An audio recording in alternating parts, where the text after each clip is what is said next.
right there. I don't know what happened. I don't know what took place.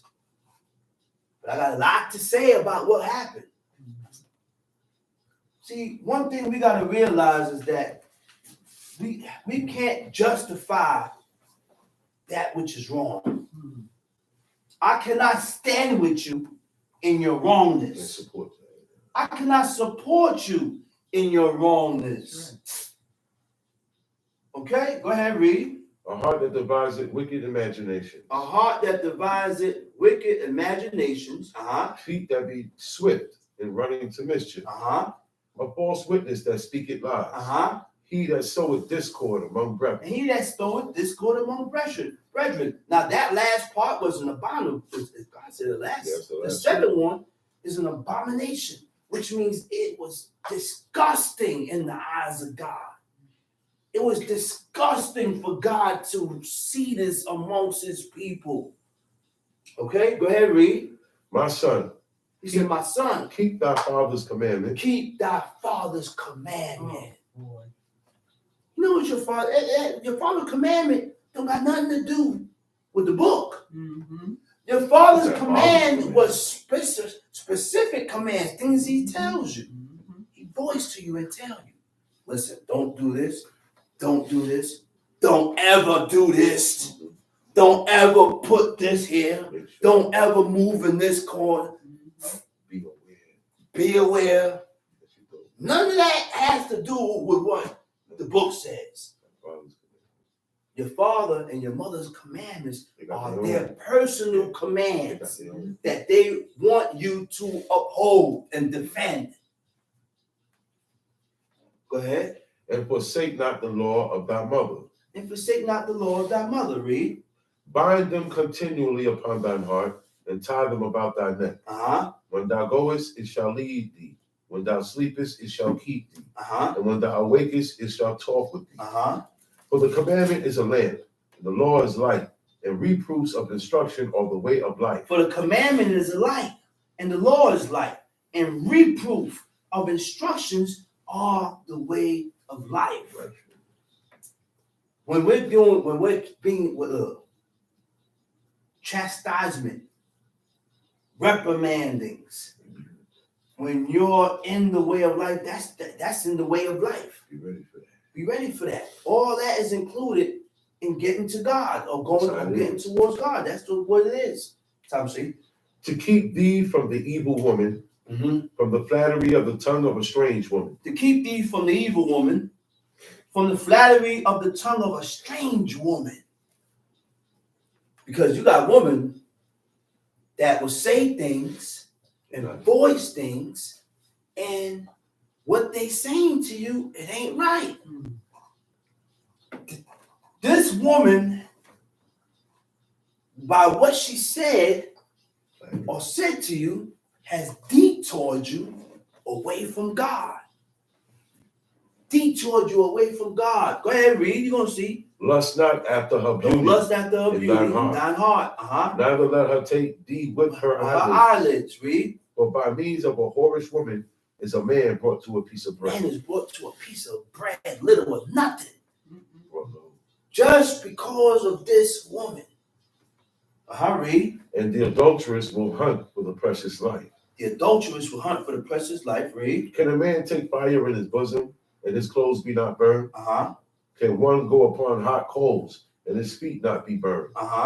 So he that goeth into his neighbor's wife, whosoever toucheth her shall not be innocent. Whosoever go into his neighbor's wife, he said, you ain't going to be innocent.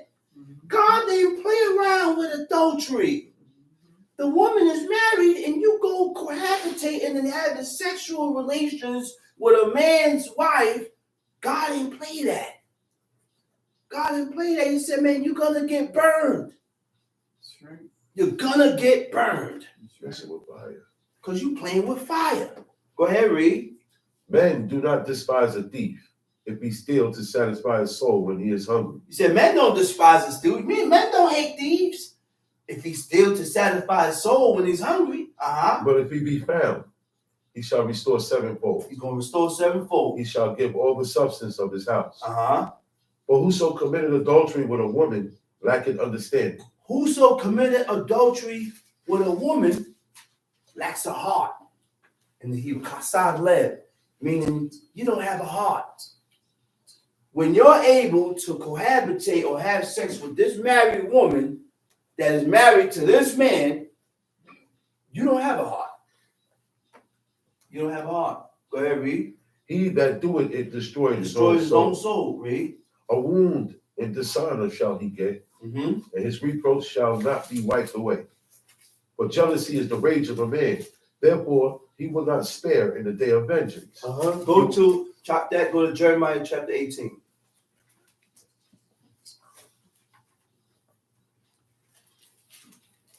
Jeremiah chapter 18. The word which came to Jeremiah from the Lord, saying, Arise and go down to the potter's house, and there I will cause thee to hear my words.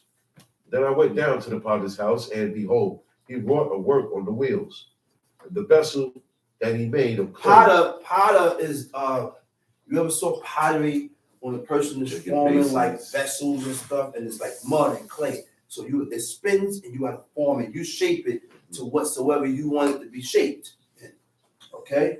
So he said he told him to go to the potter's house. Right? Go ahead, read. Then I went down to the potter's house, and behold, he wrought a work on it with wheels. And the vessel that he made of clay was marred in the hand of the potter. So he made it again another vessel, as seemed good to the potter to make it. Then came the word of the Lord, came to me, saying, O house of Israel, can I do with you as this potter? He said, Lord? Look, he compared Israel as the clay in the potter's hand. The potter forms and shape whatsoever, however he wanted to be. You know what God said? He said, I compare you to that pottery. I could have you walking up. I could make you upright. I could shape you and have you walk anyhow I want you to walk. Go ahead, read.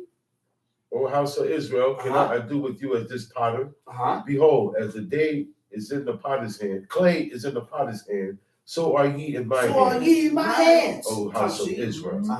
At what instant I shall speak concerning a nation, and concerning a kingdom, to pluck up, and to pull down, and to destroy. To pluck up. To pluck up means what? To root out. To remove from a location.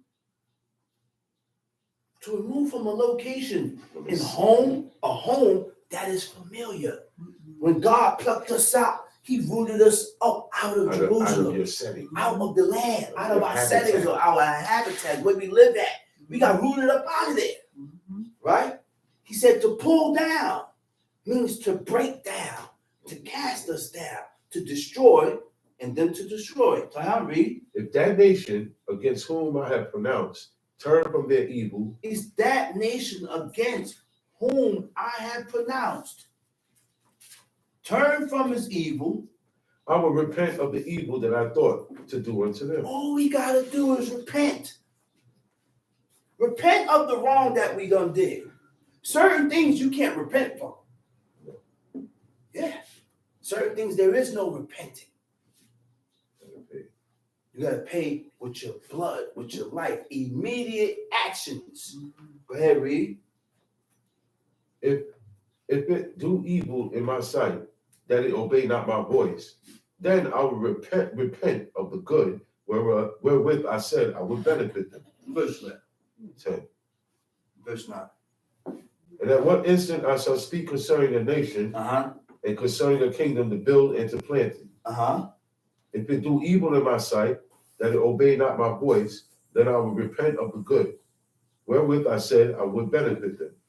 Now therefore, go to speak to the men of Judah and to the inhabitants of Jerusalem, saying, Thus saith the Lord, Behold, I frame evil against you. He said, if it do evil in my sight, if y'all do evil in my sight, that it obey not my voice, then I will repent of the good wherein I said I will benefit them. Right? Now, therefore, go to speak to the men of Judah and to the inhabitants of Jerusalem, saying, Thus saith the Lord, Behold, I frame evil against you. You know what frame means? Frame means to create. He said, I will create, I will design, I will bring evil against you. Read. And I will frame evil against you and devise a device against you. Devise a plan against you. Return ye now everyone from his evil way, and make your ways and your doings good. Now, you don't realize everything that's going on, God is setting you up for a fall. This is why when people come to you to show you your wrongness, you won't hearken. God is setting you up for a big fall. And you causing all this on yourself. And they say, there is no hope, but we will walk after our own devices, and we will everyone do the imagination of his your own devices. You know what it said there? Your own thoughts. And we will everyone do the imagination of their own thought, of their evil heart. Read. Therefore, thus saith the Lord, ask ye now among the heathen, who have heard such things? The Virgin of Israel had done a very horrible thing. Will a man leave the snow of Lebanon, which cometh from the rock of the field? Or shall the cold flowing waters that come from another place be forsaken? Because my people have forgotten me, they have burned incense to vanity, and they have caused them to stumble in their ways from the ancient paths. To walk in paths. In a way not cast up. Ancient path is the old way. The old way that God has set up for man to walk in. Doesn't need to be modified. It doesn't need to be modified. There's no new way. It doesn't need to be adjusted. Nothing needs to be added on or took away. No. We got to stick to the ancient way that God has set up. Because when you start dibbling off into that new way, you're gonna break. You're gonna break. One of those laws is gonna be broken. Go ahead, read. To make their land desolate with a perpetual hissing. Everyone that passeth thereby shall be astonished and wag his head. I will scatter them as with an east wind before the enemy. I will show them the back and not the face in the day of their calamity. Then said they, come, and let us devise devices against Jeremiah. For the Lord shall not perish from their priests, nor counsel from the wise, nor the word from the prophet. Come, and let us smite him with the tongue, and let us not give heed to any of his words. Give heed to me, O Lord, and hearken to the voice of them that contend with me. Shall evil be recompensed for good? But they have digged a pit for my soul. Shall evil be recompensed for good? You think I'm going to repay you and do good to you after you have done evil? No, we gotta, once you have done things that is evil or contrary to God, you gotta expect evil to come back. You gotta expect it to come back. Don't ask God why. You caused all this upon yourself with the works of your own hands. But people think, this is just a one-day thing to certain people. No, you gotta be in this frame of thought every day. Every day of your life, you gotta be in this frame of thought with God. That's right.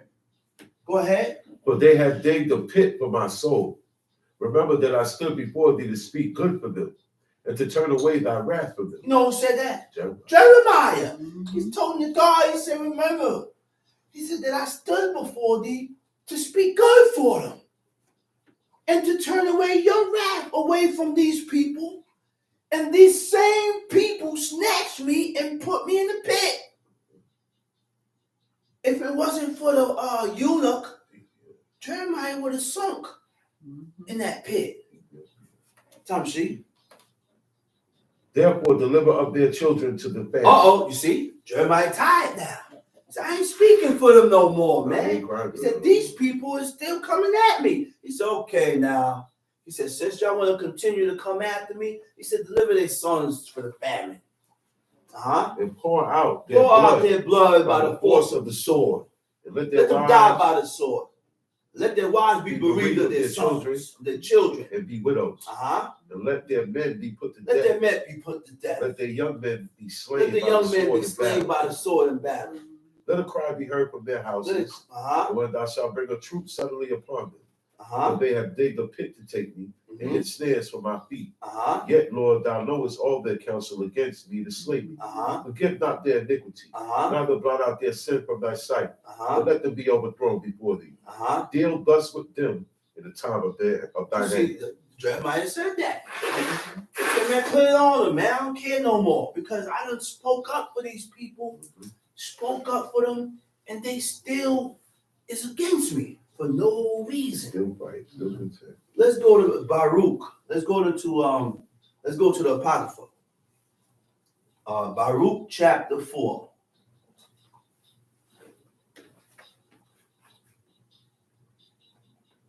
Baruch chapter 4. This is the book of the commandments of God. This is the book of the commandments of God. And the law that endureth forever. The law that is everlasting. The law that endures forever. These laws don't need to be, look, the Christians say those laws was abolished. JC came and abolished it. Said to do away with it. Now all you gotta do is believe. That's it. I ain't gotta keep no more Sabbaths. I ain't gotta worry about none of those laws that I read about. All I gotta do is believe Jake, and I'm gonna be saved. Ain't this the trick that the world is listening? The world believes this. The world believes this. That's some story. That's what it is, a story. Go ahead. Law that endure forever. All they that keep it shall come to life. Can we explain that? Can we explain that? And don't think I'm not coming back to life as a roach. I'm not coming back to life as a water bug or spider or animal or flower. No. What you see is what's coming back. But in order to come to life, you got to die. Because death was instituted in the world through the adversary.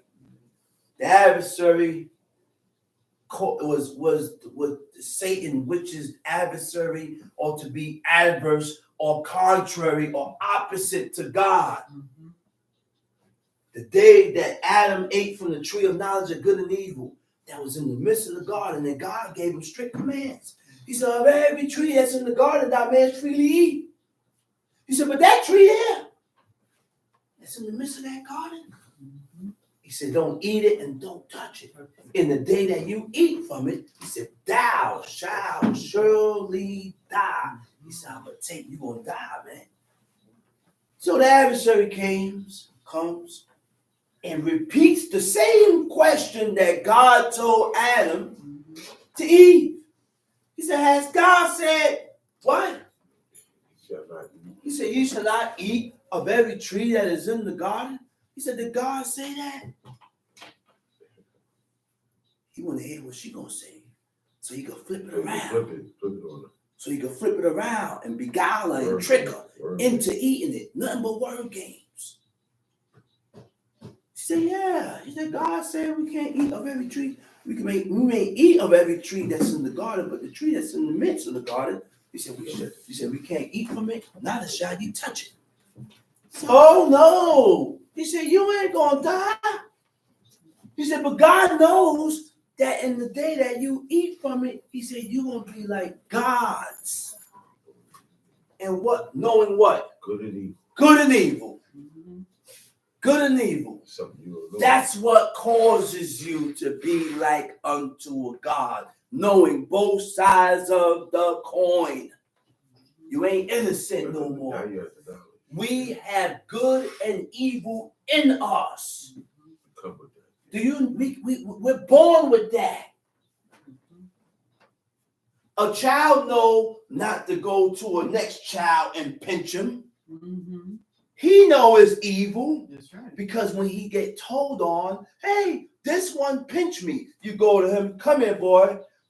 Did you pinch him? He hesitate to say yes. Because but as the child, 5, 4, 6 years old, their evil and the wickedness that's in them is very minute. And as they grow, it gets nurtured. It gets nurtured. And it grows. And it grows. And it goes from pinching to slitting your throat or murdering or stealing. It escalates. It grows in you. It grows. Evil and wickedness grows the same way that righteousness can grow. Good and evil, you can nurture and then it will increase. Either one. Go ahead, read. He said, what? All they that keep it shall come to life. That keep what? That keep the laws of God. We keep the laws of God wholeheartedly. He said, you're going to come to life. You're going to live again. But such as what? As leave it shall die. To leave means to abandon, or you leave off, or you turn away from his laws. He said, you're going to die.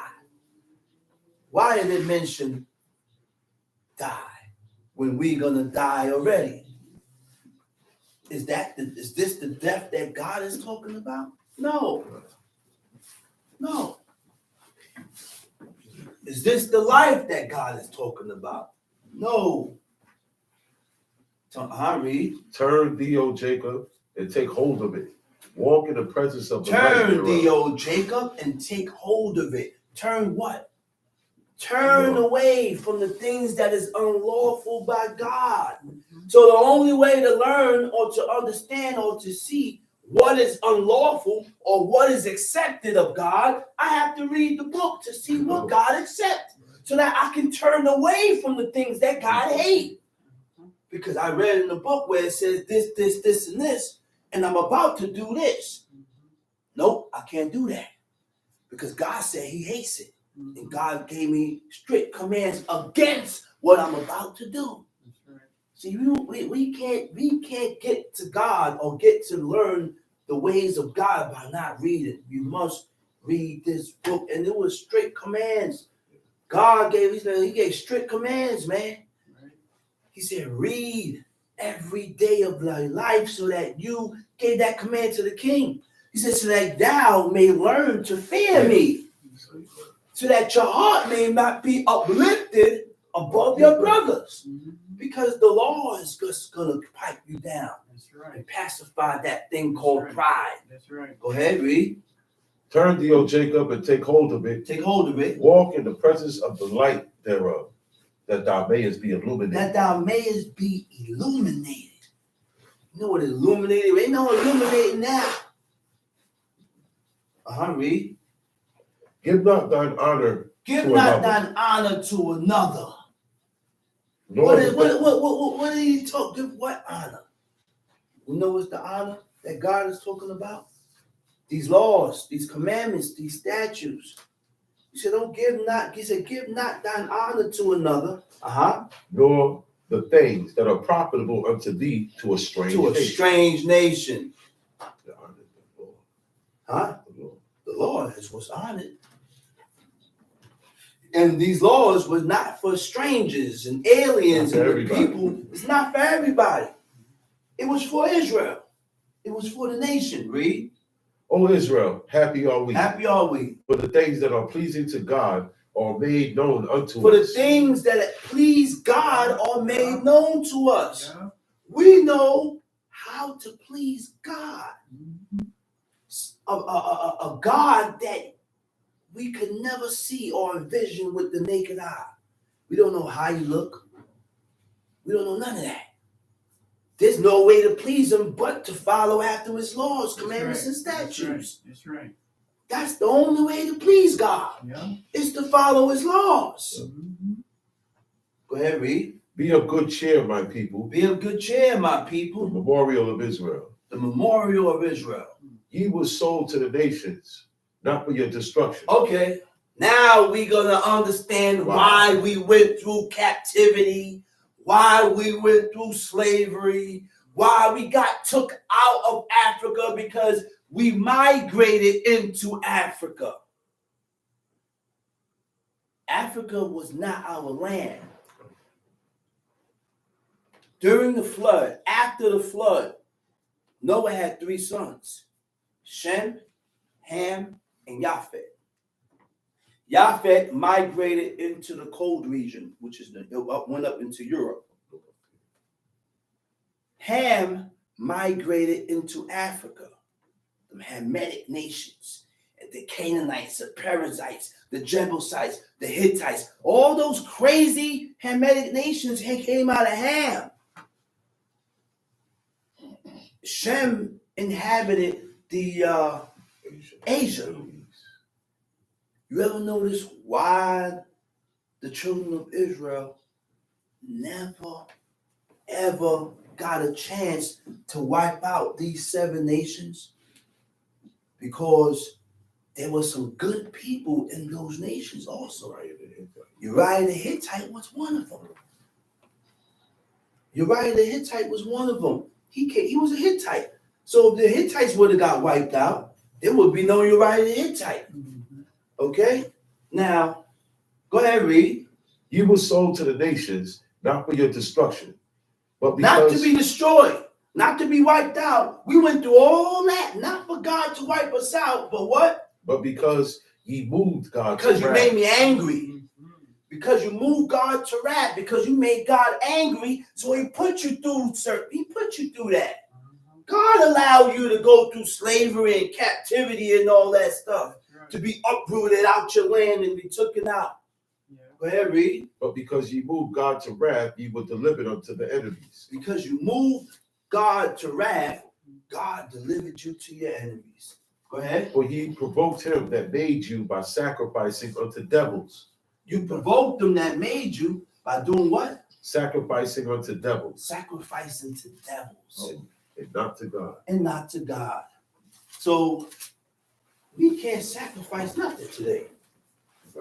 There's no sacrifice going on today. Because number one, we need a high priest. There is no high priest. There is no temple. So we got to do away from all these sacrifices. See the benefits that we had before? We don't have those benefits anymore. Those benefits are done. There ain't no more sacrificing to God. All right? Now, you ever wondered why these nations, the nations was not destroyed? Because Moabite, Ammonite, all those nations wasn't destroyed. So now it takes me to this. God made exceptions for those that made exceptions for his laws. For his laws. Right? He said, you were sold to the nations not for your destruction, but because you moved God to wrath. You were delivered unto your enemies. For you provoked them that made you by sacrificing unto devils and not to God. Ye have forgotten the everlasting God that brought you up. And ye have grieved Jerusalem that nursed you. For when she saw the wrath of God coming upon you, she said, hearken, O ye that dwell about Zion. That's what the Jerusalem is saying to the nation. When the wrath of God was being visited upon the nation, Jerusalem turned around to plead with the Israelites, with the nation, the seed of Jacob. He said, man, you don't see what you're doing? You're going to bring the wrath of God upon us? He said, man, hearken, man. Pleading with them. They didn't hearken. Right? He said, God had brought upon me great mournings.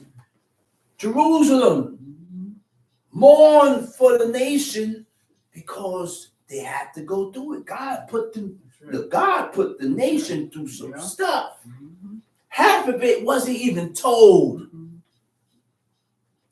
Half of it wasn't even told. We went through it, man. We went through it. All because we were stubborn and hard-headed. We refused to hearken to God. And we had to go through that. This had to happen. It had to happen. He said, for I saw the captivity of my sons and daughters, which the everlasting brought upon them. With joy did I nourish them. With joy, sound like a mother to a child. He said, with joy, I done raised this child up from a baby. And now he ain't here no more. I get a call. He got 20 to life. You know the type of destruction and stress you done gonna bring up on your parents. And that's what God is comparing this to the nation with Jerusalem and God. Right? He said, with joy did I nourish them, but sent them away with weeping and mourning. Let no man rejoice over me, a widow, and forsaken of many, who for the sins of my children am left desolate, because they departed from the laws of God. They knew not his statutes, nor walked in the ways of his commandments, nor trod in the path of discipline, in his righteousness. Right? Now, what is discipline? Discipline is a training. Training someone to obey rules or a code of behavior using punishment to correct disobedience. That was the upbringing and the nourishing. That was the discipline. You discipline your child hoping that they walk upright. That's why in the book it says, you spare the rod, you spoil the child. If I spare the rod, then there's no discipline. Then the child is not going to walk right. He's not going to discern and see, wow, this is wrong. I need to walk this way. That's the discipline, man. The discipline helps nurture and guide that child's path. And that's what God did, hoping that the nation will consider they're wrong with God through the discipline. But it didn't happen that way. He said, they knew, verse 14, he said, let them that dwell about Zion come, and remember ye the captivity of my sons and daughters, which the everlasting had brought upon them. For he had brought a nation upon them from far, a shameless nation, and of a strange language, who neither reverenced old nor pitied the child. That happened. That went down when Babylon raided. They didn't care about no child or no old man. Just like when the transatlantic slave trade. You think they cared about? Oh, it's an old man, man. They didn't care about that. They looked at us as animals. While I was watching a slave movie, the slave is running. Man, a little girl had to be nothing older than 10, 12, 11. She ring the bell. She said, nigga. Nigga. Giving an alarm that is a nigga running around here. It's loose. They train these kids to do that, man. They are trained to that. That's right. He said, these have carried away the dear beloved children of the widow, and left her that was alone, desolate, without daughters. But what can I help you? Jerusalem, crying out to the nation. Said, left me desolate of my seed, of my children. He said, but I can't do nothing to help you. I can't save you because you refuse to hearken. Now you got to receive your chastisement. Son, I can't help you. I can't help you. Remind me of something when my Abba said, he said, man, my grandfather was going to beat him.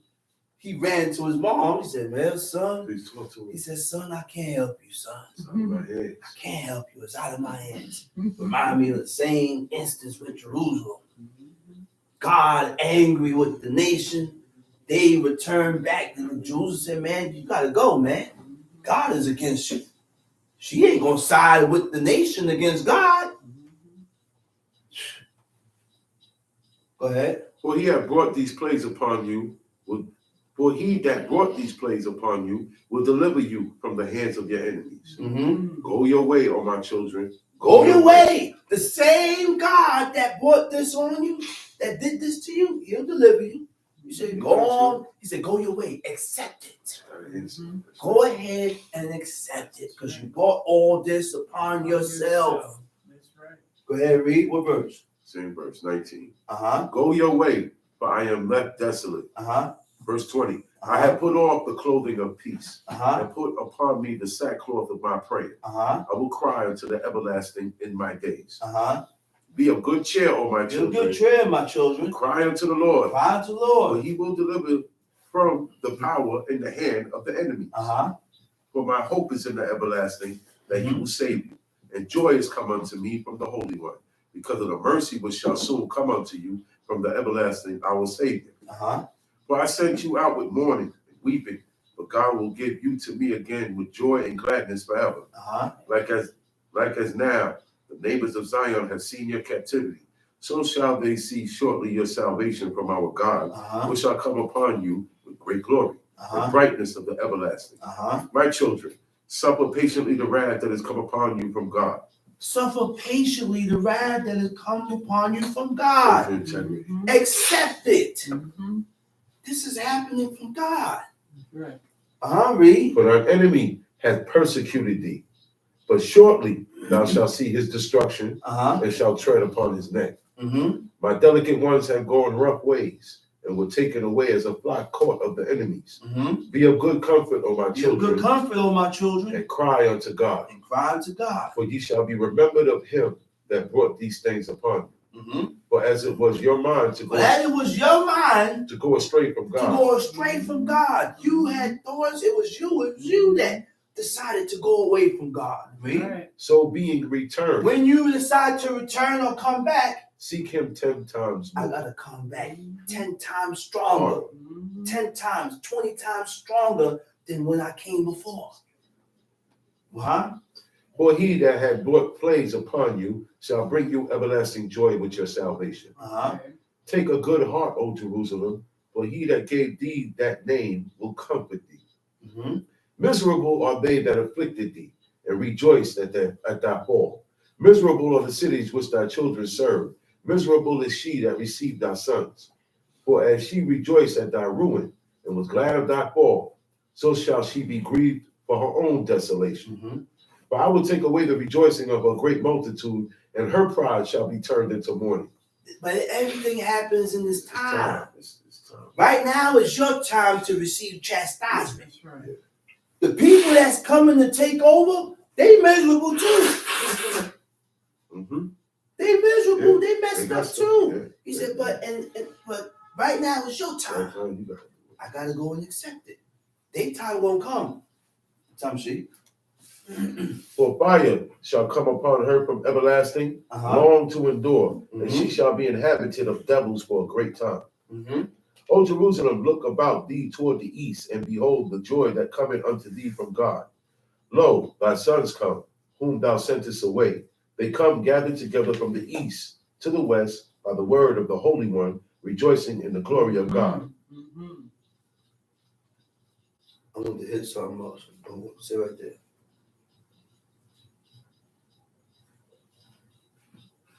He said, they also that serve them are ashamed. But if they fall to the ground at any time, they cannot rise up again of themselves. Neither. If one set them upright, can they move of themselves? That's the idols. You see people with statues and idols and pictures of Jake and crosses, set it up, it fall. It can't pick itself up because there's no life in it. There's no life in it, right? He said, can they make themselves straight? But they set gifts before them as unto dead men. For the things that are sacrificed unto them, their priests sell and abuse. In like manner, their wives lay up part thereof in salt. But unto the poor and the impotent, they give nothing of it. Menstruous women and women in childbed eat their sacrifices. Why I mention that is because once a woman is on her uncleanness, she don't have nothing to do with the sacrifice of God. She got to put a separation. It's got to be a separation between holy and profane. He said, by these things you may know that there are no gods, fear them not. But how can they be called gods? Because women set meat before the gods of silver and gold and wood. And the priests sit in their temples having their clothes rent and their heads and beards shaven, nothing upon their heads. Let's go to the Psalms. Go to Psalms.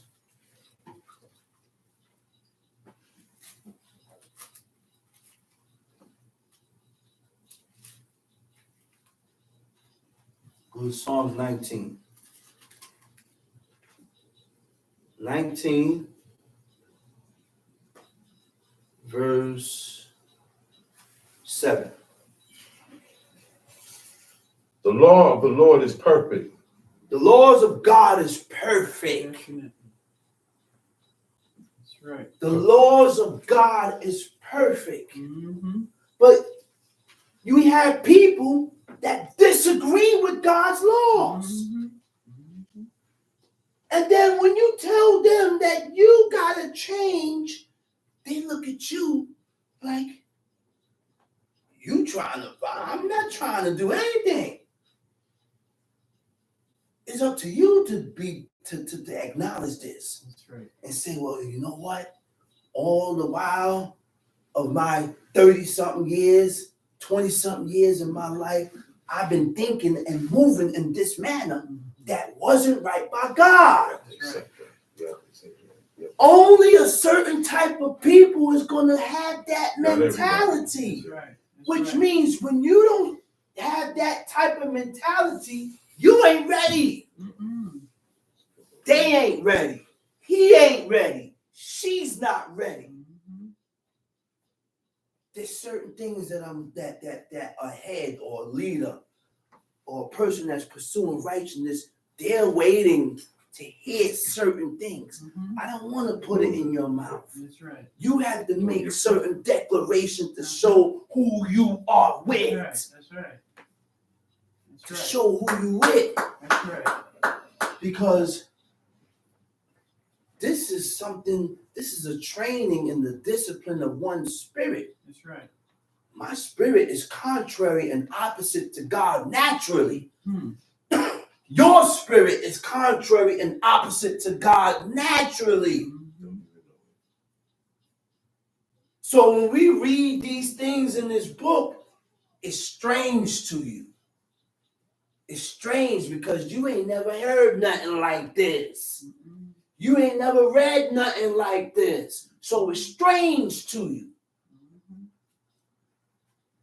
Go ahead. He said the laws of God is perfect. Converting the soul. Do you know what's the word for converting? Do we know what converting is? You know what the word for convert is? It means mishibat. Mishibat means to restore. To restore means to give back that which was lost. He said the laws of God is perfect. It restores the soul, which means if I live the perfect life with God according to what God says, when I lose that spirit, God is going to give it back. Mm-hmm. There's going to come a time when all those that lived and did that which is lawful and right by God, you're going to live again. But in order to receive this, I got to be doing things right now. In order to receive this, in order to get this. Go ahead, read. The testimony of the Lord is sure. The testimony, the Torah, the laws of the Lord is sure. It's established. It's confirmed. Making wise the simple. Read. The statutes of the Lord are right, rejoicing the heart. The statutes of God is right. It what? Rejoicing the heart. Rejoice the heart. The commandment. Right? The statutes of the Lord are right. It's just. It's honest. Rejoice in the heart. Rejoice in the heart. The commandments of the Lord is pure. Enlighten the eyes. Right? Now, to develop rapidly in a specific direction. Okay? Now, Go ahead. The commandment of the Lord is pure, enlightening the eyes. The fear of the Lord is clean. The fear of God forever. is clean, and it endures forever. Read. The judgments of the Lord are true and righteous altogether. Read. More to be desired are they than gold. You mean to tell me I'm supposed to be desiring this more than money? Mm-hmm. So when your job asks you to come in on Saturday, you can't deny and thrust God to the side. People think, it's so much that needs to be covered that you have not even scratched the surface or covered half of it. Mm-hmm. So then people look at you and say, man, you never told me this. There's a lot I haven't told you. That's right. There's a lot I haven't told you. You ain't ready for everything yet. You haven't accomplished what you know. What you know. All I did was give you a little. Step back to see if you're going to make any movements towards what I showed you on your own. Because it's not accepted if you don't start making movements on your own. I shouldn't, or the head or the leader, no one should force you to do something because it ain't accepted of God. But the only one that God said to force is your household. That's correct. Man shall command his household. Command your household after me. That's right. Abraham. How I live, you have to live. Mm-hmm. What I accept, you must accept. Mm-hmm. If I don't do this, you ain't doing it. That's right. That's it.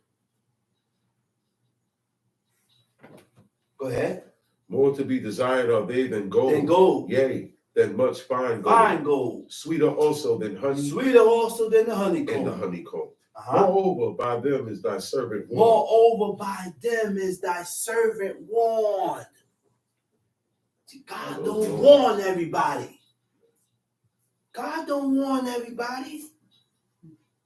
The servant is ones that comply to the commandments of God. So when you're complying to God's command, those are the ones that God will warn. Read. And in keeping of them, there is great reward. Keeping of them, there's great results. There's great rewards. Tamshi. Who can understand his errors? Who can understand his errors? Cleanse thou me from secret faults. Cleanse thou me from secret faults. Yes, I violated and I broke God's law, but it was a fault. It was an error, and it was a fault that I was not known of. I didn't know I messed up. I didn't know I violated because it was hid from me. Certain things can be hid from you, and you end up and you go head straight, and you find out after. Mm-hmm. You know what I noticed? When things are done, and God, man, thank God for God, man. Thank the Creator for God. Because by reading the book, guess what?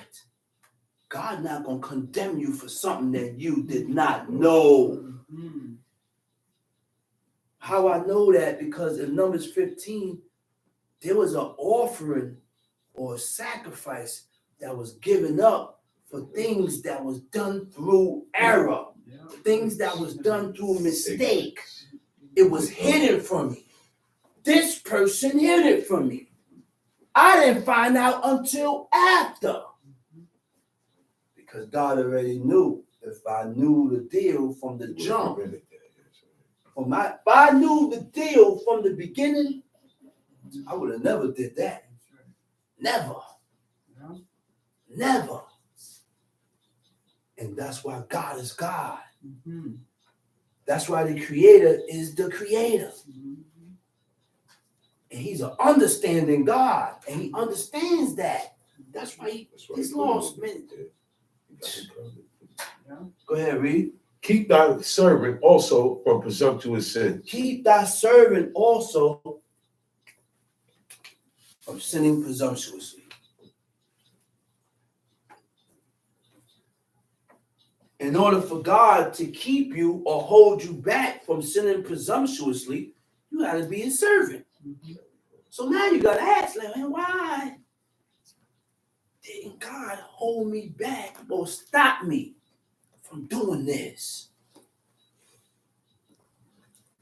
Why did God allow me to walk in this manner? Because my actions didn't call for me for the Creator to help you or to detour you away from that. Go ahead, read. Let them not have dominion over me. Let what not have dominion? Let what not have rule over you? Presumptuous sin. Presumptuous iniquity. See, there's a spirit that comes with that. There's a spirit that surrounds and behooves you and comes with that, man. Go ahead, read. Then shall I be upright. Then shall I be upright. And I shall be innocent from the great transgressions. Great transgressions. Let the words of my mouth. Let the words of my mouth. And the meditation of my heart. And the meditation. You know, it's the meditation of my heart. The thoughts of my heart. Be acceptable in the sight, O Lord, my strength and my redeemer. You know what that is, man? He said, let the words of my mouth, the things that I speak and the things that I say out of my mouth and the thoughts of my heart, he said, let these things be acceptable in the eyes of God, which means we got to watch our thoughts, what comes here, and we got to watch the things that we say out of our mouth. And when we say certain things, you got to be able to fess up to it and acknowledge it and acknowledge your fault with God. That's it. And amen. Amen. Because guess what? Because guess what? Because guess what? Like I said, the book connects with the book. It said a soft answer turneth away wrath. Some people, it don't turn away no wrath. You answer the man soft, he get more boisterous. But wait a minute, brother, I'm coming to you in humbleness, talking to you softly, and you still roaring. Now I ain't talking. I'm not coming to you with no soft answer now. I'm gonna have to match your energy. That's right. I said, but grievous words stir up hatred. What is grievous words? Grievous words are painful and hurtful words, which means what? These are words that are said, offensive words that are said to each other. So therefore what? I got to watch words that is against God. And I have to watch my words with one another. Right. With each other. Words of spite. That's it. That's right. That's just the ways of God and the way the Most High set it up. I'm going to finish this whole chapter here, this part of this, and then come down. He said, the tongue of the wise use it knowledge aright. A wise man know when to say and when not to say.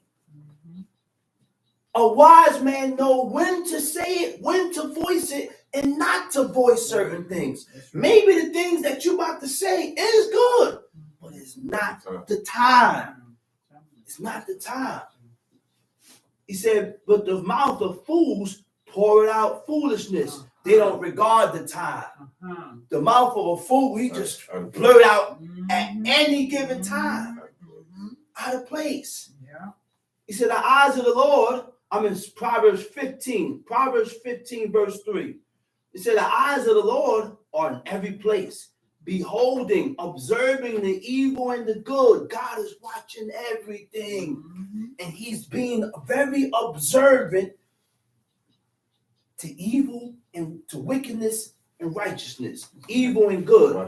Watching everything. A wholesome tongue is a tree of life. What is a wholesome tongue? A soothing tongue. What is a soothing tongue? A soothing tongue reduces pain and discomfort. Pacifies it. A soothing tongue, a person with a soothing tongue know what to say to pacify, to keep things in a peaceful manner. Right? He said, but perverseness and crookedness therein is a breach in the spirit. When you are a perverse and crooked person, it leaves a breach. a breach is an opening in your spirit. And when you have an opening, see, the spirit is, we all have a spirit in us. The spirit is what activates the body. That's right. And when your spirit has that opening, it's an opening for iniquity, for sin. External forces. It's an external force, it's outside force. Right? He said, a fool despises his father's instruction, but he that regarded reproof is prudent. Mm-hmm. A man that regards and observes reproof, he's a prudent man. A prudent man can govern himself. Yeah. Governs and disciplines oneself. He said, in the house of the righteous is much treasures, much provision, but in the revenues of the wicked is trouble. The lips of the wise disperse knowledge, but the heart of the fool do it not so. The sacrifice of the wicked is an abomination to the Lord, but the prayer of the upright is his delight. Mm-hmm. The sacrifice of the wicked. Mm-hmm.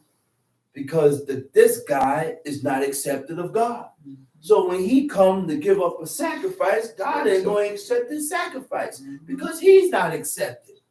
See, in order to do these things, number one, for all this to work, you yourself have to be accepted of God. It said, the way of the wicked is an abomination, but the Lord,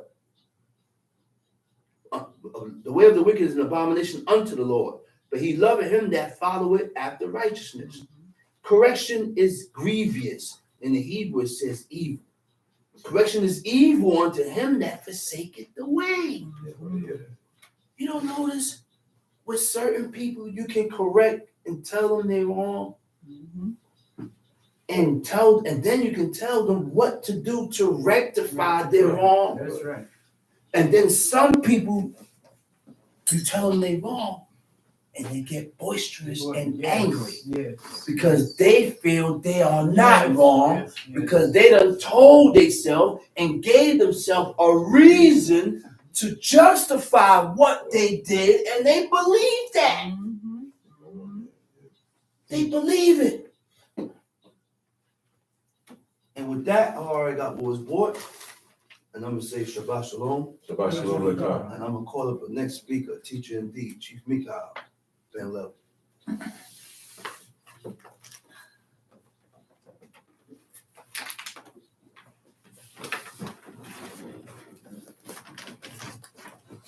Giving all praises to the God of Abraham, God of Isaac, God of Jacob. Giving all due respect to my father, my teacher, and the leader, Chief Eleazar Ben Dono. Giving all due respect to chief men, prince men, brothers and sisters. I bid you on the tongue of our forefathers. Shabbat Shalom. Shabbat Shalom Lekah. We're going to go to Leviticus chapter 12.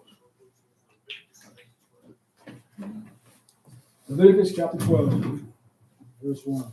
And Elohim spake unto Moshe, saying, Speak unto the children of Israel, saying, If a woman have conceived seed and born a man child. It said if a woman have conceived seed, she got pregnant, and she had a man child, a boy, right? Then she shall be unclean 7 days, according to the days of her separation. For her infirmity shall she be unclean. Now, it says, when a woman has a man child, when she has a boy, she shall be unclean 7 days. Unclean means it's not something that you can see. God sees this. God sees this. He can see this. It's on his radar. Certain things that we do, certain things how our body functions will make us unclean before God. Mm-hmm. Okay? And according to the days of her, she's going to be unclean 7 days. Meaning, when a woman is on her period, her menstruation cycle, while she's on that cycle, she is considered by God to be unclean. Right. You can't have sex with her. She can't sit in any chair or lay in any bed. She's separated until that time is over. So when she has a woman, when the woman has a man child and she has a boy, she is unclean for 7 days as if she had her period. Okay? Since she had the child, you can't go right into her. You can't have sex with her. she's unclean for 7 days, right? And it said, according to the days of a separation of an infirmity, shall she be unclean. And in the 8th day shall the flesh of his foreskin shall be circumcised. That's the man child. All the men child were circumcised, like we read last week.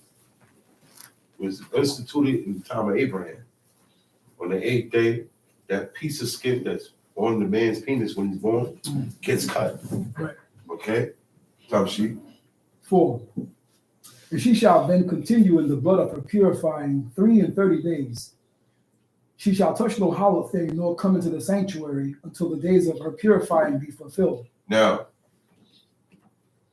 she shall continue in the blood of her purifying. Meaning, she counts 7 days, and after that, you count 33 days. Okay? After you finish counting that 7 days, go back to 1 and count till you get to 33. And then she shall be clean.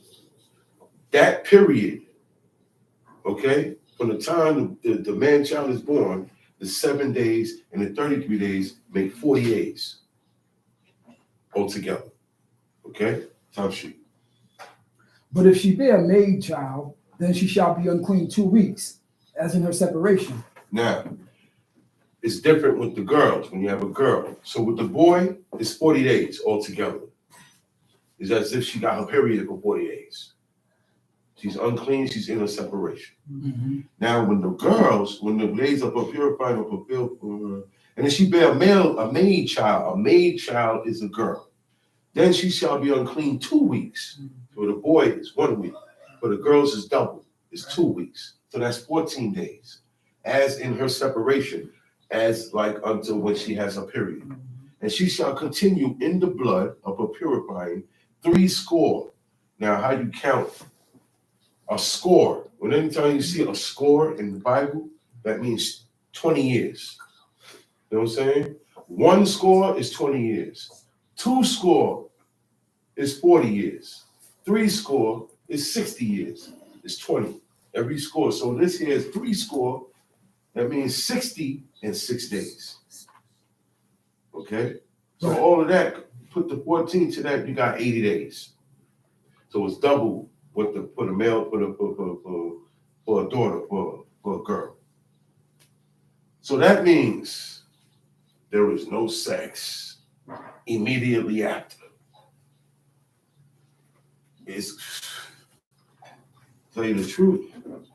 No hugging. Look, you can't go near her. You gotta leave her alone. Now look, even when that day is up, the 40 days is up for a boy or 80 days for the girl, she's still breastfeeding. You can't have sex with her while she's breastfeeding. They didn't have sex with their woman while they were breastfeeding their children.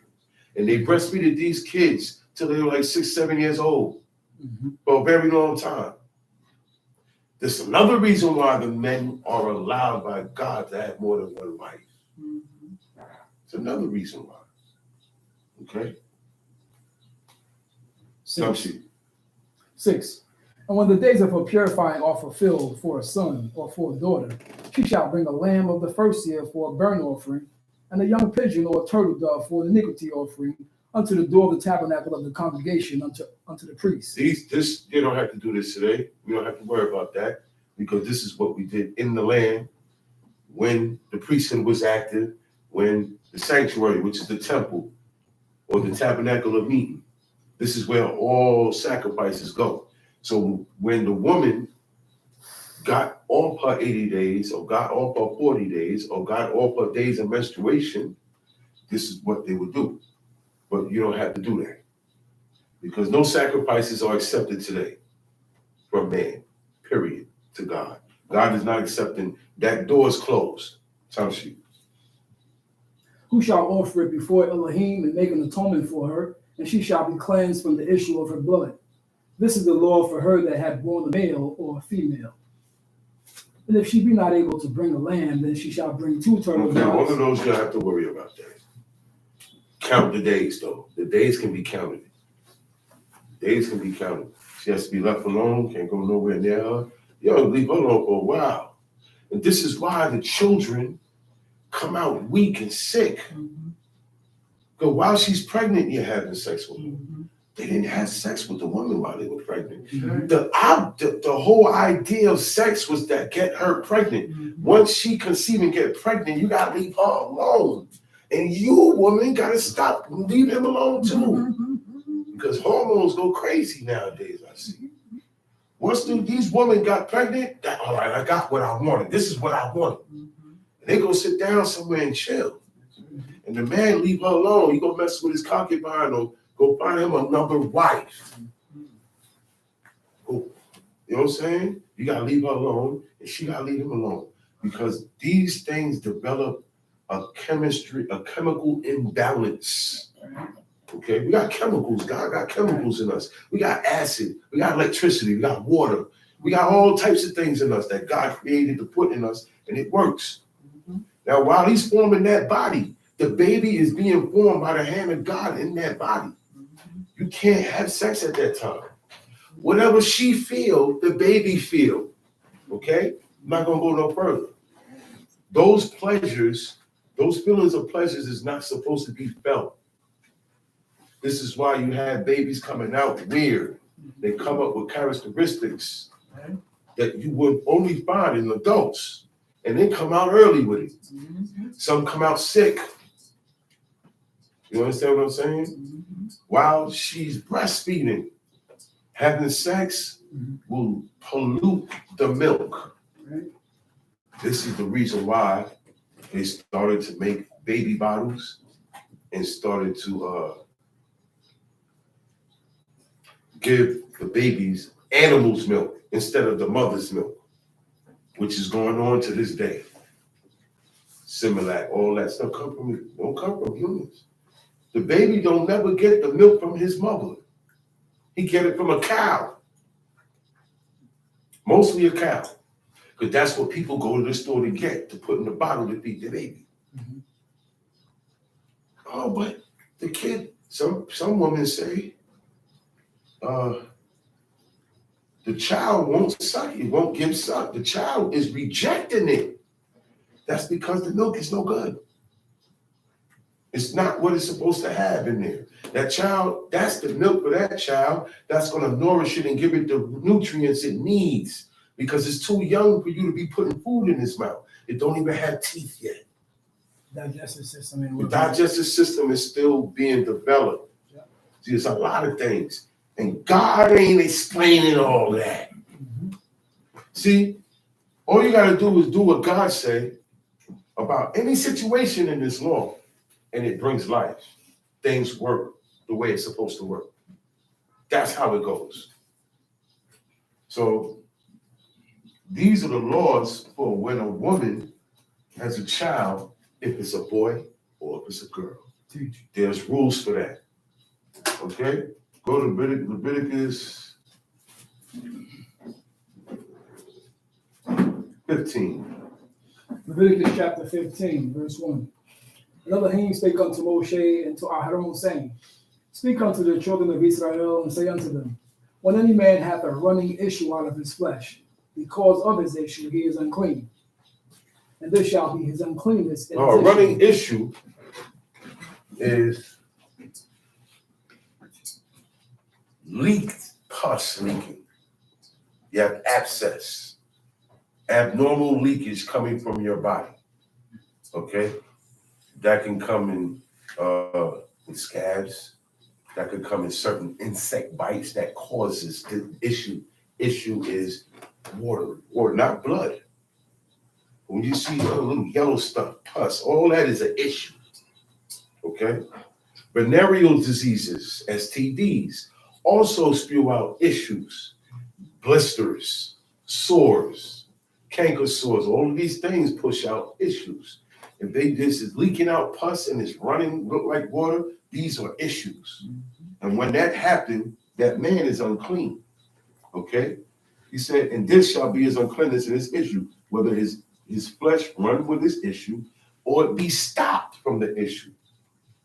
That's where you get scabs. Scabs stop the leakage, right or wrong. Right. So whether you got a scab or it's not a scab and it's running, it's still an unclean matter. You're unclean. It said it is his uncleanness. He said, every bed now, see, you contaminate this thing called uncleanness, being unclean. Okay? Think of it as a disease that only God could see.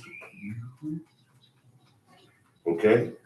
Think of it as a virus that only God could see. And when certain things like pus and issues come out your body, when women get on their periods, okay? When you eat things that are already unclean, okay? It transmits to you. Now you're unclean, but you don't see it. Oh, but unclean. My hands are clean. It's not that type of dirt we talk about. This is in the spirit world. This is something that God sees that's not good. It shows evilness has been done with that person. They have in contact with unholy things, with contaminated things that would affect in the spirit world. That's what unclean is. Okay? 4. So now, every bed that man lie on, once he's unclean, he makes that bed unclean. That's right. Transmitted. It's transmitted. Okay? Yeah. Whereon he lied, he had the issue is unclean. And everything whereon he sitteth, anything he sits on, he makes that unclean. Right. It's contaminated also. And be unclean until the evening. And he's going to be contaminated, be unclean until the evening time. Yeah. The evening is when it starts to get dark. It's still light outside, but you know it's about to get dark. Within another 25 minutes, it's going to be dark. Yeah. That's evening. Dark is not evening. Okay? That's another day. That's the beginning of another day now. Right? Right before it gets dark and the sun hanging real low, that's when you come off your uncleanness. You gotta wait until that time. Okay? 5. And he that toucheth his flesh of him that had the issue shall wash his clothes and bathe himself in water and be unclean until the evening. Anything that you sat on, okay? Teach. Any bed you lied on, that's contaminated. Now, when evening coming on, the only thing that can get washed and be clean at evening time is you, the person. That chair, that bed stays that way. Yeah, I don't see where God say wash any of those things or do anything that will make it clean. No. It says it remains that way. Right. That's right. Okay? There's no time on that. There's a time on you. And he gave you the time till this evening. You're going to be unclean and you're going to hold it down till the evening. At the evening, he said he shall wash his clothes, the clothes that you had on. So you can't, before evening time, take those clothes off and switch and change up. Stay in those clothes that you got unclean. Yeah. And at evening time, you wash those same clothes, everything, every piece of clothing you got on, and you wash yourself from head to toe, not just from neck down, from head to toe. Clothes. Yeah, the clothes, yeah. It said, verse 8, and if he that had the issue spit upon him that is clean. I'm unclean. I won't be clean till tonight, till evening, right? I'm talking to you, and you know people spit when they talk.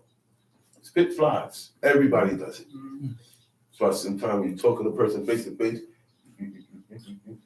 you aim your mouth away or aim it down. Just like when you're eating, you put your hand over your mouth. That way food don't fly. If you have to say something to someone. That's why they tell kids don't talk with food in your mouth. Because you can also choke also and stuff fly. But now I'm unclean and I'm talking to you and I just happened to fly and hit you. Guess what? He that hath the issue spit upon him that is clean, then he shall wash his clothes and bathe himself in water and be unclean till the evening. Contaminates. Okay? And what saddle soever, because we didn't ride in cars. We didn't have cars. They had planes. There was no cockpits. There was motorcycles. We rode on horses and donkeys and camels. That was our means of transportation. That was our bus. That was our train. That was Calves. That was the calf. Right. You ain't got one of those, you walk. That's right. You walk. Yeah. That was it. You see, so the saddle is the seat that you use to sit on the animal. That is also going to be unclean because it is something to sit on. You say, well, that wasn't in the house, man. No, that too. See, God specifically points out certain things because people will say otherwise. They say, well, it only say here, it don't mean the saddle out there because you got to travel it. No, the saddle too. Okay? Right. He can see what the uncleanness spreads to. That's right. And it spreads when your spit touches on somebody. Okay? When you sit and when you lie on. It's something about when you come in contact with things. So you have to watch that. That's why my father, Chief, wore gloves. He started doing these laws. To do these laws, you have to be mindful of what you come in contact with, who you come in contact with. He can't, after a while, he'd be like, oh, you unclean? He can't ask everybody that, and everybody don't even know what unclean is. Israelites don't know what it is to be unclean. So he said, I'm wearing gloves. Why? That's right. I can't trust that because this was something everybody did. These laws, the children of Israel did, everybody did. So it wasn't a thing to hide. If I'm unclean, I'm staying away from everybody. And it's only this seat here that I sit on that's unclean now. I'm not going to go sit nowhere else. The same thing for the woman. That's why you have to believe these laws. They get offended when they hear that they're supposed to be separated. They can't do certain things and certain things because they are separated with their menstruation cycle. That's a problem. Women don't have no rules or regulations for that. Whenever they stop bleeding, that's it. That's not how it goes. Okay? We'll go into that too. Time sheet. 9. And what saddle soever he rideth upon that hath the issue shall be unclean. This guy sitting everywhere, laying down everywhere. Okay? You can't let everybody in your house and sit anywhere. You have to have designated seats for visitors. Yeah. You have to have designated seats for females. Right? That's not my woman. I don't know her cycle. She could be about that time. And she's not mindful of that stuff. It could happen anywhere. Women of Israel, they know themselves. They know around that time, the men, I'm not even coming near you. Because it's close to that time. You ain't cooking for me either. That could bring it down. And now I'll be unclean. The man will be, I will be unclean just like the woman. That's right. Everywhere I sit on, and I didn't have no issue. But what? Because the blood of a menstruation cycle, I came into contact with that. Okay? So this prevents that. So you have to stay away from her. She got to stop at a certain time because you don't know exactly when it's coming down. But around this time of the month, this is when they go down. All women know their cycle, and all men should know their woman's cycle. That's right. Okay? That's why you can't go out there and just laying down with anybody, having one night stands continuously because she on period. You won't even know. They got a thing called a tampon. Okay? This is a man-made thing, and they push that up, and it stops the flow of blood. She's still bleeding, but it doesn't show because she got a cork up in there called a tampon, and she will still have sex and everything. The man contaminated, he don't even know. So this is a general thing that happens every day all over the world because people don't know nothing about this. People don't know that after you have sex and the the semen come from you, your seed of copulation, which is the man's semen. Once that comes out, the man is automatically unclean. She's unclean. And whatever it touches, if you get on the sheep, whatever it touches, that is unclean. Mm-hmm. And you have to wash, she have to wash, and whatever it touches has to be washed and be unclean until the evening. Tell me anybody who does that. Nobody does that. You think if this is meant for the world, why the world ain't doing it? If this is meant for the world, why are they not doing it? Why they don't know about this? It's not. This is for you and your household. That's it. That's what it boils down to. Verse 10. And whosoever toucheth anything that was under him shall be unclean until the evening.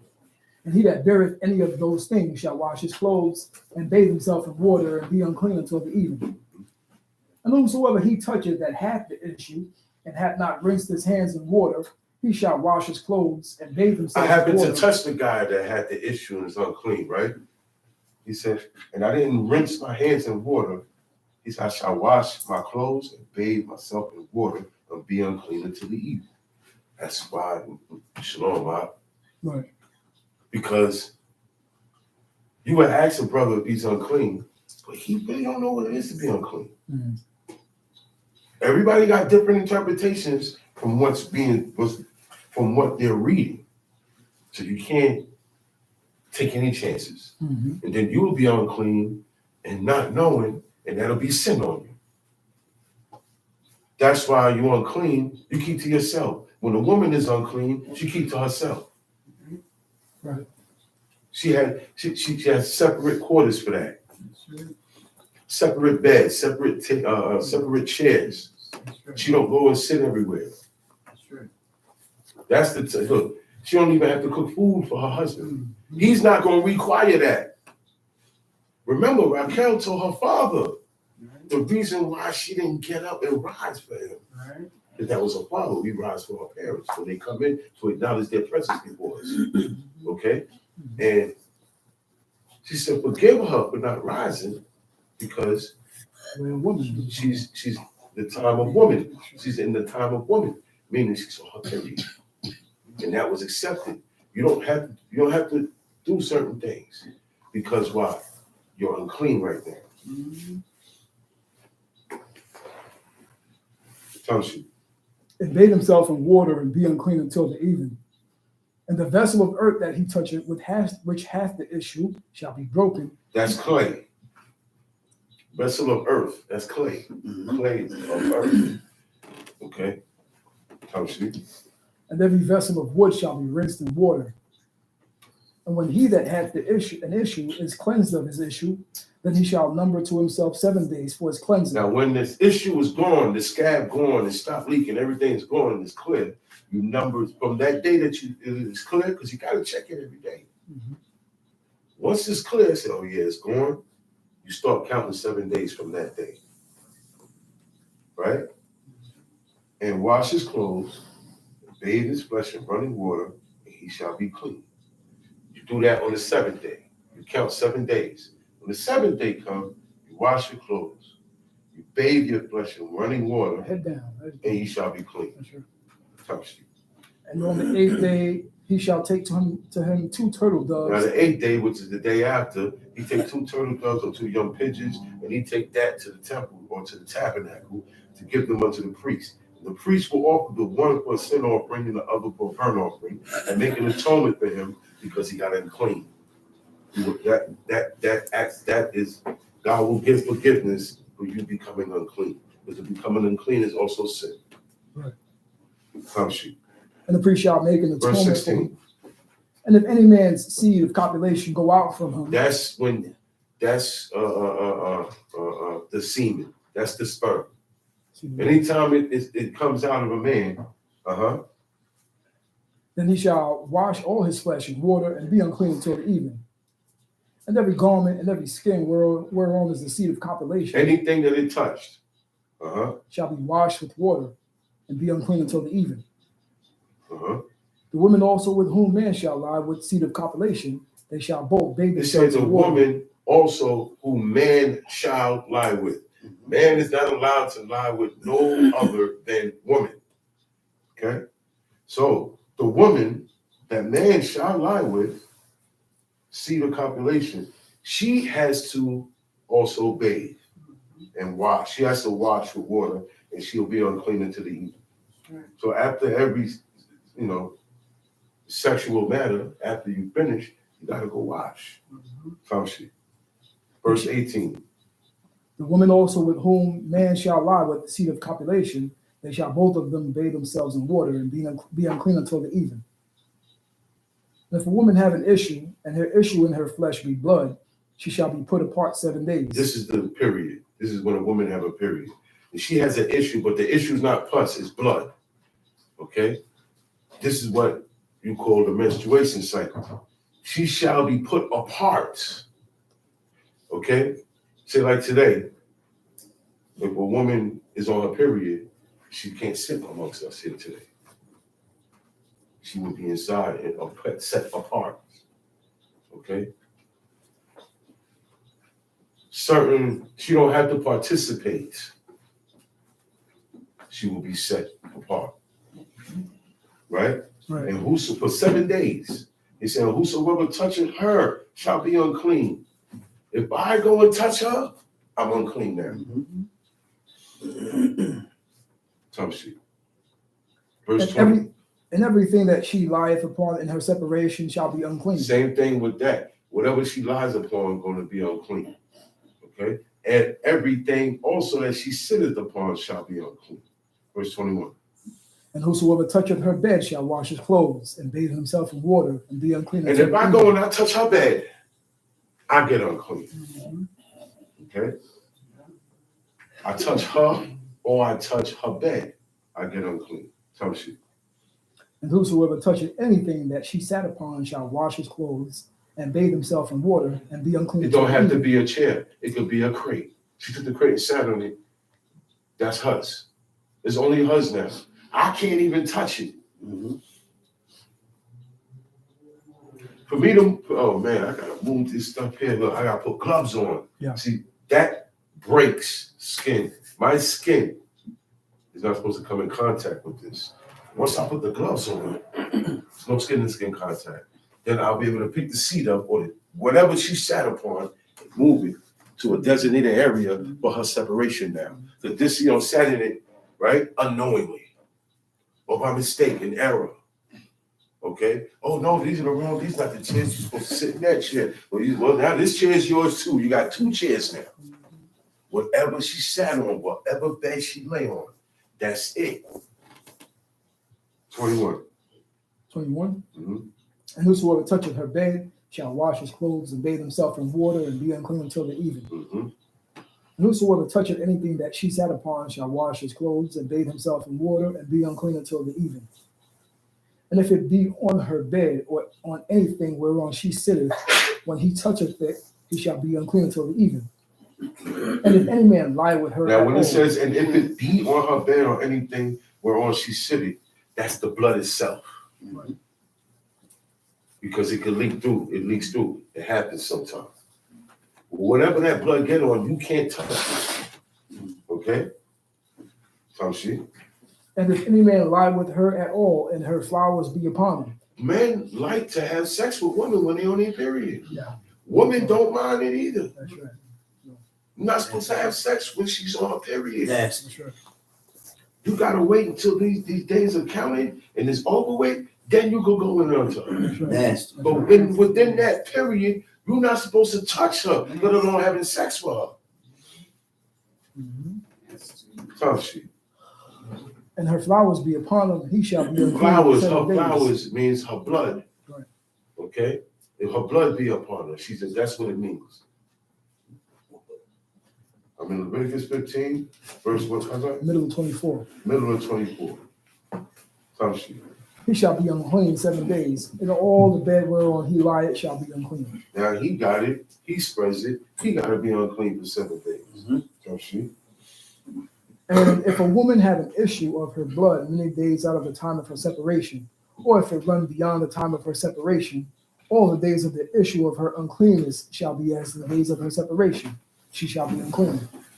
You have women that run past 7 days. They go past. I know a girl, she bleeds for 2 weeks. Beyond the days of separation, beyond the 7 days. Yeah. He said, now, you don't have to count no more. You just wait until she stops bleeding. Mm-hmm. And in that time that you're waiting and she's waiting, the rules don't change. She's still unclean. She's still separated. Everything she sit or lie on is still unclean. Okay? Tom sheet. And whosoever toucheth those things shall be unclean, and shall wash his clothes and bathe himself in water and be unclean until the even. But if she be cleansed of her issue, then she shall number to herself 7 days, and after that she shall be Now she went over her days, and then it stopped. Mm-hmm. Right? Now, when she stopped, she numbers 7 days. To herself. She has to do that. She has to know. And that's the only way the woman gonna know. She has to count. And the count starts when she stops bleeding. Mm-hmm. Then she starts to count 7 days, and after that, she'll be clean again. Time sheet. 29. And on the 8th day she shall take unto herself 2 turtle doves or 2 young pigeons. These things you don't have to worry about because there's no priest. This part we don't have to worry about. Time sheet. And Go bring them. to verse 31. Thus shall you separate the children of Israel from their uncleanness, that they die not in their uncleanness. See? Thus shall ye separate the children of Israel from their uncleanness. This will keep you from being unclean. This will separate you from staying unclean. If this goes down or if this happened, you have a chance to wash and be clean until the evening. You got this off of you. And he said, this is important, okay, that they die not in their uncleanness. You see that? That you die not unclean, right? When they defile my tabernacle that is among them. This is the law of him that hath the issue. This is the law for them that leak, okay? That have venereal diseases, STDs, sores, okay? Mm-hmm. And of him whose seed goeth from him, all right? And this is also the law for a man when he ejaculates, okay? And is defiled therewith. All these things make a person unclean. So this is the law, how to avoid and how to get back clean. He said, and of her that is sick of her flowers. And this is the law of a woman that it says sick of her flowers, meaning her body is sick right now. Mm-hmm. There is a process going on with the woman, a type of cleansing process. And while that blood goes, it has a lot to do with their insides and their womb. Okay? So within that period of time, everything is shut down. This is the law of the people to handle this, and of him that had the issue of the man, of the woman, and of him that lied with her as unclean. Mm-hmm. So it's stuff that going on that you would do, touch, sit, and lay down on that will make you unclean. That's why my father didn't sit down on the train. Yeah. Those seats are permanent. Yeah. Everybody sit there. Yeah. They're unclean. Mm-hmm. There's thousands of unclean men and women that contaminated that. But the world don't live like this. No. You do. So you have to devise a way to protect yourself. That's right. So you can keep this. Mm-hmm. And this is how you become holy. That's right. This law makes you holy. Yeah. This law is what separates you. Mm-hmm. Okay? You don't have to do nothing special. There's no ritual make you holy. No ceremony makes you holy. No prayer makes you holy. No. How you live. Nobody can come and make you holy. How you live. Okay? It's how you live with these laws. You live according to this, you are holy. Right. All it means is you separate. That's it. You ain't the same as everybody else. Mm-hmm. Do you know what it is to be different, to be the only person? different in the world. Hmm. Everybody does the same thing except you, because you learned that this is what God wants. Hmm. He wanted the whole world like this, but the whole world didn't go that way. Yeah. So he kept the promise to Abraham and said, yo, because you were the only one in the planet that came up, okay, after the flood that I see would do my laws. Mm-hmm. You got something in you, man. So walk before me and be perfect. Matter of fact, come on over here.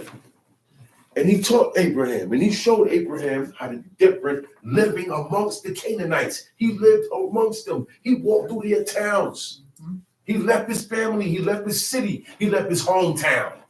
Put it like that. You leave your hometown and go live somewhere else, you're a stranger. Mm-hmm. Everybody in the hood know everybody except for you. You're the new guy. Everybody gonna be looking to see what kind of guy you are. Mm-hmm. Oh man, he's different. Yeah, man, I invited him to the celebration. He said he don't celebrate that. Mm-hmm. He different. Yeah. Hey man, what you got the Christmas gifts for your kids? I said, I don't celebrate Christmas. My kids neither. I didn't bring them up like that. I save my money. I ain't gotta spend my money on that. You gonna go broke. Mm-hmm. You gonna be able, because God didn't say celebrate none of these things that the world celebrate. That's right. Nah, man. It may seem like strange. It may seem even weird. Yeah. You know why? Because it's not common. And if everybody was doing these commandments, you would understand it. You would enjoy it. Mm-hmm. It would be a joyous occasion. Mm-hmm. Everybody in the world would be doing it. Mm-hmm. They would be announcing it on TV, Right. just like they do the other stuff. Yeah. Okay? But it didn't go down that way. Mm-hmm. So God promised Abraham that he was going to look out for his children, bring them to the same land that Abraham lived over. Mm-hmm. He said, and when I bring them out, I'm going to bring them out with a mighty hand. They're not going to just release, oh no, okay, yeah, release them. God wants them released. He could have did it like that. Right. Let's put it in his hand, let them go. But example has to be made. Mm-hmm. And in this situation, right, if you don't know who God is, you're going to know now. Mm-hmm. At that time, if you didn't know who God was, you're going to know. Okay? Because he destroyed every aspect of the gods of Egypt. See, gods and idols, deities, these things were made, a story was attached to it Mm-hmm. by man. That's Man-made stories attached to it. Mm-hmm. Okay? The Most High God is the only God. Mm-hmm. There is no other. No. So when we say idol gods, it's things that are not real, that don't exist, that people look to and treat as God Mm-hmm. in their own way, That's right. with their own rules, That's in right. their own fashion. Mm-hmm. Okay? Because there's only one. Mm-hmm. There is no other. None. There is no little ones. There's no intermediary. There's only one. Mm-hmm. Okay? Where I'm at. That's the end of the chapter. Mm-hmm. Okay. So we go to Leviticus chapter 17. It's about the law. It's about the law. All the good stuff all the good stuff you can attain and how this goes down, but it ain't gonna go down if you don't get this law and perfect it in your life and do it. It's not gonna go. Nothing's gonna happen. Nothing's gonna happen. Nothing. Mm-hmm. And most of all of these laws we can do. Mm-hmm. Laws concerning the land, leave alone. Because we were farmers and you owned that land. You don't own no land here. You're not a farmer. You don't plant nothing. You're going to work or you hustle or people rob, but you don't. The ones that run it, that's who runs the land. Okay? Everything and sacrifices. You don't have to bother with sacrifice. There's laws of what and how to sacrifice to God, where to go, who to bring it to, who is the ones that are commission to take care of it. There's a whole structure and system with the sacrifices and the priesthood. We don't have to worry about that because God took that away. The people are no more. So there's no reason to bring up and cover their sins up. They're gone. This was back then. Everything else. Oh, and they got the law of Jubilee, which is the year of release, right? Every 7 years and every 50 years. But we're not, and that's only for the land, not the land. Somebody else running that land. It's a different law there. We don't have to worry about that. We don't have to do that here. Everything else in the law has to be done.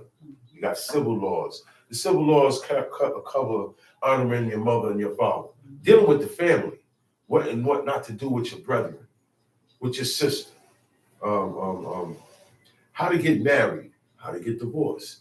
These is a certain procedure in these laws that tell you what to do, what not to do. That is the path. That is the ancient path. It is a path that ancient people followed. Okay? Not New Jacks, not a New Testament, not a new thing. Oh, now these laws, it should be modified to these times. No, these laws are not to be changed. It's either you do it or leave it alone. Chapter 17. Leviticus chapter 17. And Elohim spake unto Moshe, saying, Speak unto Aaron and unto his sons and unto all the children of Israel, and say unto them, This is the thing which Elohim has commanded, saying, What man soever there be of the house of Israel that killeth an ox or lamb or goat in the camp, or that killeth it out of the camp, and bringeth it not unto the door of the tabernacle of the congregation to offer an offering unto Elohim before the tabernacle of Elohim, blood shall be imputed unto that man.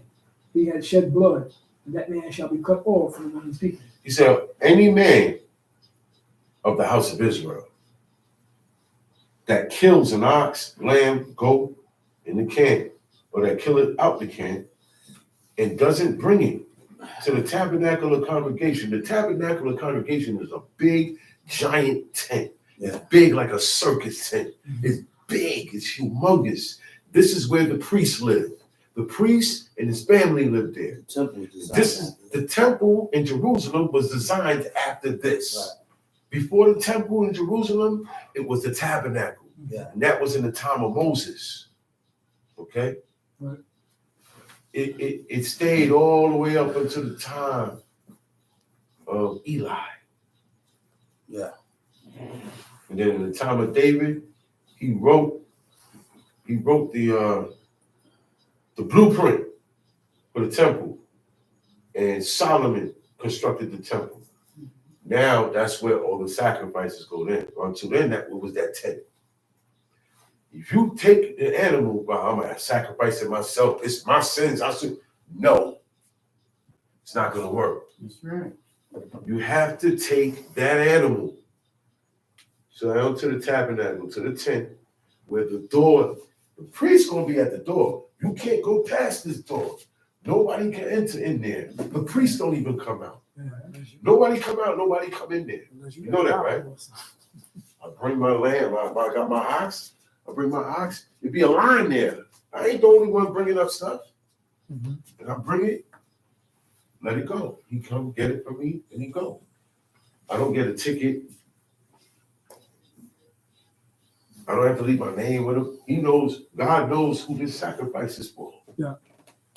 After that, I'll even go home. I don't have to sit around and wait. Mm-hmm. And then the priest come out saying, yo, it's finished. I made the atonement, you're good.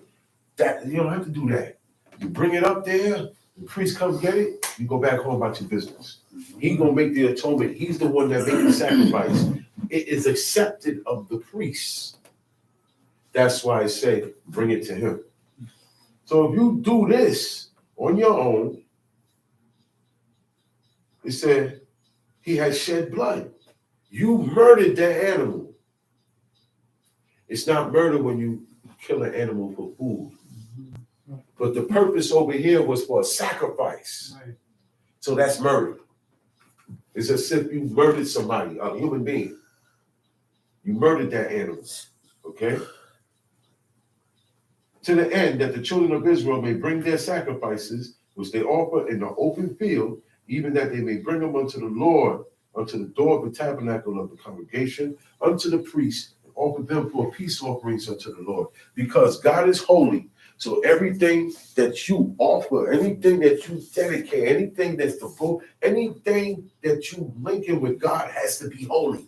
Right. The person and whatever is coming up with the offering has to be holy, has to be separated.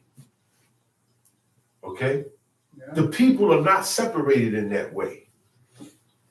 They're separated from the people, but not separated in holiness to offer their own offerings to God. Mm-hmm. The priest is the one ordained. He goes through a cleansing before he's able to be a priest. Okay? He goes through a cleansing to be able to do sacrifices. Okay? Everything he has on, and that cleansing process makes him holy. He's so separated that he does not come out of the temple. Mm-hmm. The priests don't come out because everything outside of the temple is unholy for him. Mm-hmm. For the regular people, it's not like that, but for the priests, it is. He stands in a different, he's more closer to God than the people. Mm-hmm. Yeah. Yeah, priest. Okay? That's why he's the one that atones, makes the forgiveness for your sins. Time sheet. So today, if a person sacrifices anything to God, it does not count. It will not be accepted. And it is an abomination. And you're going to read what God had to say about it. Time sheet. 6. Mm-hmm. And the priest shall sprinkle the blood upon the altar of Elohim at the door of the tabernacle of the congregation, and burn the fat for a sweet savior unto Elohim. And they shall no more offer their sacrifices unto devils. See, because when they was doing it on their own, it didn't count.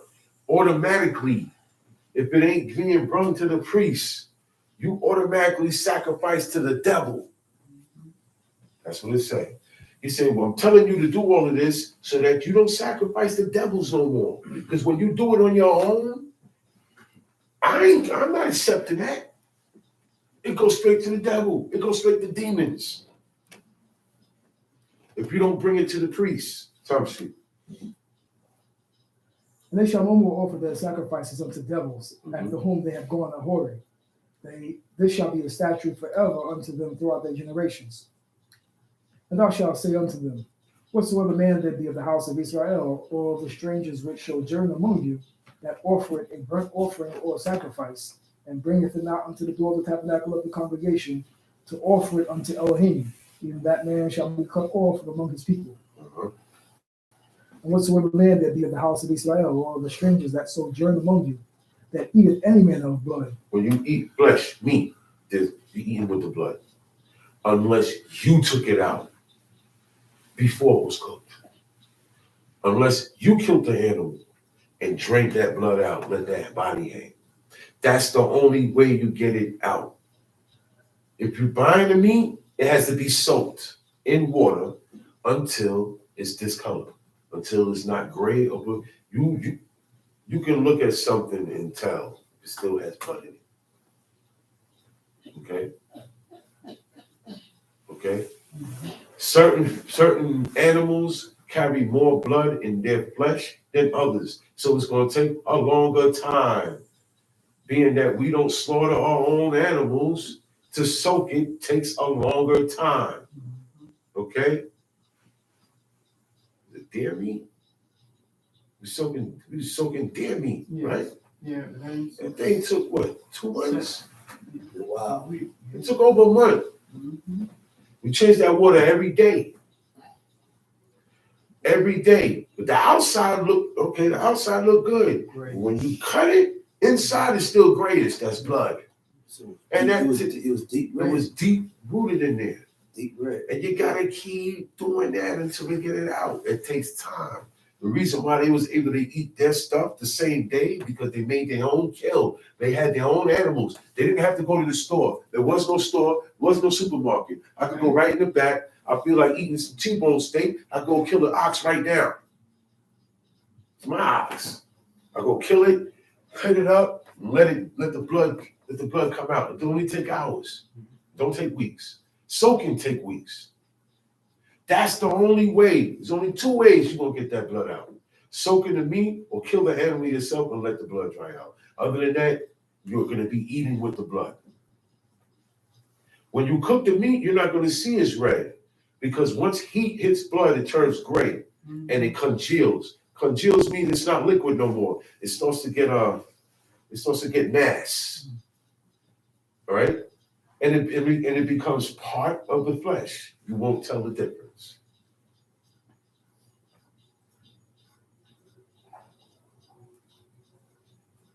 That he said, that eateth any manner of blood. Any manner of blood.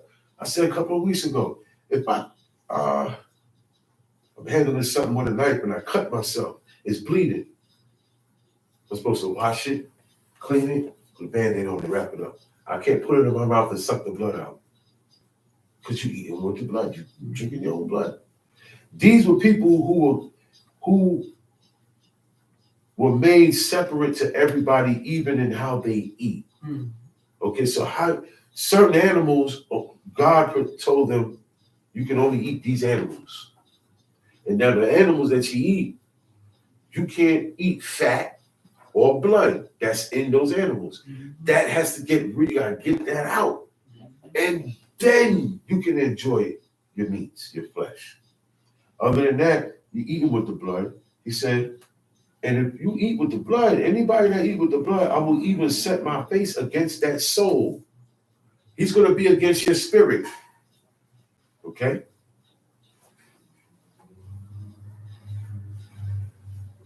And we'll cut him off from among his people. You'll get cut off. There's going to be a time when you're not going to be around. You're going to be cut off. You here now, but in a while to come, you won't be here. That's being cut off. You won't be able to do this. That's being cut off. You're not going to be in a position to do this. You're going to put yourself in that position. Verse 11. For the life of the flesh is in the blood. It's in the blood. And I have The given life that God put in us, right? Our life runs through our bloodstream. It's in our blood. Okay? That's why when you cut yourself and you bleed out, you what? You die. Right. Right or wrong? Right. Right or wrong? Bleed to death. So that means there's life in the blood. That's what's keeping you alive. And that is not, he said, because you're not supposed to eat blood because the blood is, the life is in the blood. That's the reason why. God said, don't eat it because I put life in that blood. Life is in your blood. And what the heart do? Pump that blood all over your body. You need blood all over your body. Other than that, parts of your body will die if you don't get blood. That's right. So the life, wow, is in the flesh, in the blood. So we can't take that and eat our flesh with that because that's why it don't get digested. Because it's not food. It's not something to get digested. You know what that blood does? You know what that blood does to your system when you eat it? It blocks your arteries. Your arteries is little. You see these right here? You see that right there? It's called veins and arteries. That's what your blood is in. And it travels, your blood travels from here to here to the heart, and the heart pumps it in other places. And they keep going all over. If I cut this, then the blood will come out. You understand? So with the animal, you have to cut. You let the blood come out after the kill. That's how the kill go down. But you don't hunt. We don't hunt. You don't do that. You buy it. It's already in the refrigerator, froze. It's the blood is packed in with the meat. So it has to be soaked in water. Other than that, you eat with the blood. He said, for the life of the flesh is in the blood, and I have given it to you upon the altar to make an atonement for your souls. I have given you. The blood is for you to be able to make an atonement with. Now, when you take your animal for sacrifice to the priest takes that and he does something with the blood. We don't know. It's not said in here. He takes that blood of that animal And he uses that to make an atonement for you. And God forgives you for your sin. The atonement is made with blood. But we don't know what the priest does with the blood to make it an atonement. You understand? We don't know the procedure. Okay? We know one thing, he don't eat it. He don't drink it. All right? But something is done with that blood that only the priests know. Okay? And then other people will try it. And only the priest can make an atonement for you. So you can't eat the blood, because then what is he going to make an atonement with? You understand? Right. That's why the whole world is going down. Everybody eat with the blood. Everybody. Oh, give me my steak rare. There's blood in it, and you eat it half cooked, half raw. Only animals eat like that. You know, the Canaanites ate that way. Yeah. And in certain rituals, people drink blood of animals and of people. These things, no good. Abomination. Pure witchcraft. God's not with that. If he don't want you to eat blood, why should you be in something where the priest drinks blood? Or you have to put blood all over you. Or you have to do these other weird things with blood to keep evil away from you. No, you're really drawing it to you. That's right. Anything outside of these commandments, you are invoking devils to you. They call it negative energy. People say negative energy, bad energy. A bad energy and negative energy is a demon, a devil, an evil spirit. That's the external forces that he be talking about. That's what's going to be able to come to you. When you do God's laws, that's just living this stuff and remembering them and keeping them, it keeps those things away from you. Because they get in your head and they get in your heart, make you feel away against things that's godly. That's how they get you. Right. He said, giving it to you upon the altar to make an atonement for your soul. For it is the blood that makes an atonement for the soul. It's not even the flesh of the animal. It's not the fat. The fat is just pleasure for God. He loves the smell. But an atonement ain't made. You are not forgiven of that sin, right? Until he do what he do with the blood. That's why God said, don't eat the blood, because he got to make an atonement for your souls. He's made it clear. For it is the blood that maketh an atonement for the soul. All right? Therefore I said unto the children of Israel, no soul of you shall eat blood, neither shall any stranger that live amongst you. The stranger is the ones that come amongst you. You know, you're a different color, whatever the case is. He's a stranger. He's not from here. But he comes to learn and serve God just like us. He lives with us and he learns from us, and we show him the way. So guess what? He can't do it either. Right. But the one that's outside can do it. Don't worry about them. Maybe God wanted him to do it. That's right. Separate means everybody's not going to do this. All right. Okay? The majority is not going to do this. Touch you. For the life of the flesh is in the blood, and I've given it to you to make upon the altar to make an atonement for your souls. Your souls. For it is the blood that maketh an atonement for the soul. Right. Therefore I said unto the children of Israel, no soul of you shall eat blood, neither shall any stranger that sojourneth among you eat blood. And whatsoever man there be of the house of the children of Israel, or of the strangers that sojourn among you, which hunteth and catcheth any beast or fowl that may be eaten. Now, if anybody hunts, now there are animals that you can hunt and catch. So, because certain animals are domesticated, like cows, like sheep, like lambs, like oxen, you can bring them into a field, a gated field, and they're going to stay and live amongst that field. But can you do that with a deer? A deer is not going. You're not going to have a big field getting with deers there, and they jumping over that, they out. They're not made to be closed in. So you call them undomesticated. Certain cats are not to be domesticated. You have a cat, This cat, for some reason, he don't want to stay in the house. He's out. He always looking. He only come in here to eat, get his stuff, and he go. His habitat is more out there. That's a cat that cannot be tamed, that cannot be domesticated. Now, the animals that you can go out there and hunt, right? You got to catch them. So he said, 12. Hunter, 13. Whatsoever man there be of the children of Israel, or of the strangers that sojourn among you, which hunts and catcheth any beast or fowl that may be eaten. Only the beasts and the fowls that is correct by God by the dietary law. You can hunt that and catch it. When you do that, you out in the field. He said, he shall even pour out the blood thereof and cover it with dust. Mm-hmm. That you get rid of the blood right then and there. As soon as you hunt it and catch it, kill it, drain it out. Time sheet. 14. For it is the life of all flesh. The blood of it is for the life thereof. Therefore I said unto the children of Israel, you shall eat the blood of no man on flesh, for the life of all flesh is the blood thereof.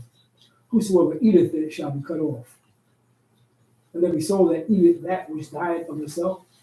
And you can't eat an animal that died of itself. Died of itself means it got sick, and that's why it's dead. It wasn't healthy. It caught a disease. Something was wrong with it.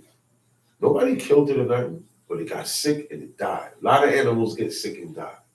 You can't eat that meat. You gotta leave that alone. You had people who do that. Yeah, the Canaanites were people who they would run up upon an animal that died, dead already, got sick and died, or they got torn up by another animal. And they'll take that animal, bring it home, and fix it up and eat it. God said you can't do that. The reason why God is telling us this stuff is because the world got people who do that. Mm-hmm. It's nothing. It's not nothing to them. Come sheet.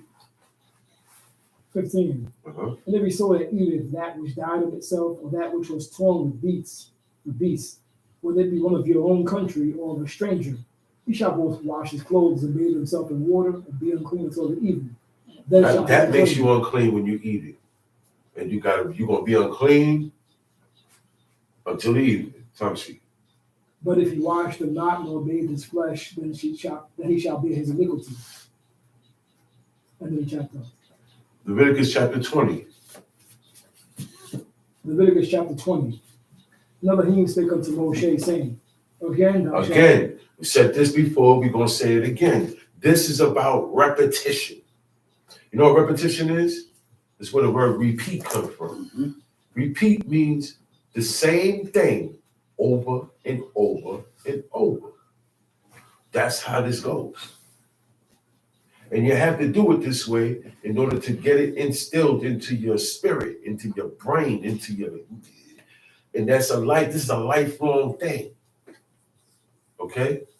Because you didn't get brought up that way. Nobody was taught this way. The way of the world has a stronger influence than this. Right. So in order to get yourselves influence in this, you have to be programmed. Your attention has to be here.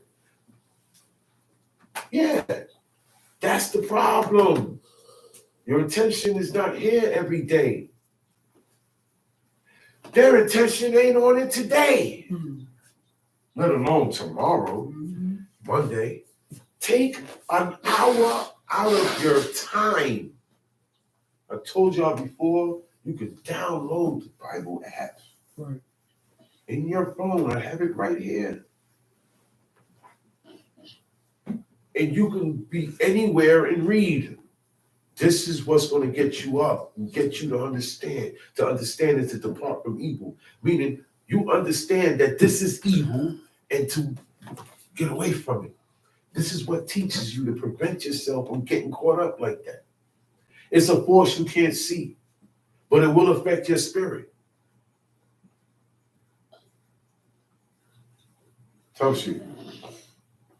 Again, thou shalt say to the children of Israel, whosoever he be of the children of Israel, or the strangers that sojourn in Israel, that giveth any of his seed unto the deity. You give it any of your seed. Your seed is your children. if you give up, offer up, devote,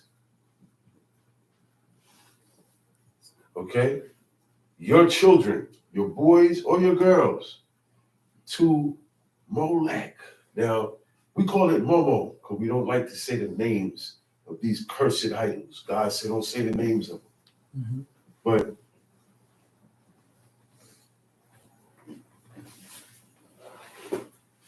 you're not supposed to be in any ceremony. The ceremony for this idol is that you burn your kids to this idol. You don't sacrifice animals to this idol. No. Oh no. You burn your children, your sons and your daughters. Okay? They be alive. You don't kill them and then throw them in there. You throw them in there. These babies are getting burnt alive. Okay? To a God that doesn't exist. God said, man, I don't want y'all doing that. At this time, everybody in the world dedicated their children to this fire God. Okay? Right. So God told the children of Israel, do not give up any of your children to that. This is a common tradition and culture that people do all over the world. Yeah. Okay? So these are the things you're supposed to stay away from. Right? Right. He said, he shall surely be put to death. Any man that does this, kill him. He said, the people of the land shall stone them with stones. Everybody got to agree, oh no, don't kill him. We're gonna stone you too. Everybody following it, then everybody's on the same page. Now it says to kill him. We got to grab that dude and kill him. Mm-hmm. That's something that, those are one of the things that cannot be made an atonement for. You can't bring up a burnt offering. I can't bring up an animal for a sin offering because I put my kids in the fire. Ooh, I'm past redemption for that. The order is put him to death immediately. Mm-hmm. But today it's not fire, it's water. They call it baptism. See, baptism started first by fire. Mm-hmm. Later on, it was modernized into water. This is when you take your kids and they dip them in the water. I seen one dude, he dipping the baby, and he dropped the baby, man. He dropped the baby. Baby fell on his head. The parents was tight. The parents was tight behind that. Baptism is no good. You're still giving up your seed. See, and all of the seed, they do this in the church, right? To the cross, to the God of that cross, right? This is an ancient God of fire. But you see that God of cross? It got all the paganistic ways and rituals of the God of fire, water, the Egyptians, the Moabites God. All of that stuff has been coupled up under the banner of that cross. Okay? And there are days that go with it that we don't have no business attending, acknowledging, or supporting, or tolerating. So back then, they used to burn their children, man. They had a big, giant idol in the bottom of the valley at the end of Jerusalem. It's called, God cursed that valley, and he called it the valley of the son of Hinnom. You know why he cursed that valley? Because that's a lot of babies got sacrificed to this fire god there. Mm-hmm. The children of Israel turned on God. Okay? They turned on God, and instead of taking their sacrifices to the temple, they went through the back of the temple with their children and threw their children in the fire. And that place is still cursed up until today. He said that area is cursed. Some people call it Gehenna. They said, look, man, that's one of the gates of hell. That's one of the portals to go to hell. Mm-hmm. That's what they say, because God cursed it vehemently. There's a stain there. It was big abominations done there for years. So that area, God cursed it. So it was nothing good in that area. Nothing grows. Life don't exist in that area because of all the death that the children of Israel caused, sacrificing to the idols. Right behind the temple, that space, you go past the temple and you hit the cliff. And then when you get to the edge, you throw your kid in there. The kid falls down there and gets burnt up. Yeah.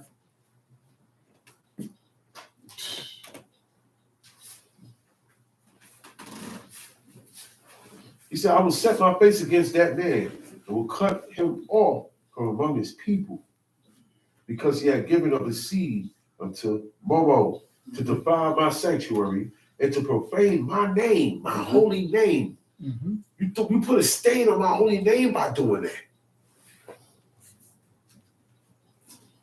When people say, yo, man, you make my name look like, right? Yeah. Don't do that to my name. That's what God's saying. God says certain things y'all do, make sorrow on my name. You put a smear on it. Make me look bad. That's right. I don't like it. He says, so don't do these things because you profane my holy name. His holy name. That's why we don't say his name. That's why we don't say his name. Mm-hmm. Because it's holy. It's not, I profane it once I say it. 3. And if the people, verse 4, and if the people of the land do in any ways hide their eyes from the man when he giveth up his seed unto Momo and kill him not, then I will set my face against that man and against his family, and will cut him off, and all that go a whoring after him to commit whoredom with Momo from among their people. He said, though, he said, man, when he said hide your eyes, mean you don't do nothing about it. Mm-hmm. You see it happening and nothing is done about it. You hit your eyes. You didn't say nothing. You saw the evil being done. You didn't say nothing. You didn't say, hey, stop that. You didn't put a stop to it. You didn't do what the judgment say. In this case, you got to stop him and all his followers. Because now the man don't got followers because you ain't stopped him. He got people who think the same. So grab him up and kill him. That's how you get rid of opposers. That's how you get rid of the ops. That's how you get rid of the ones that try to destroy it.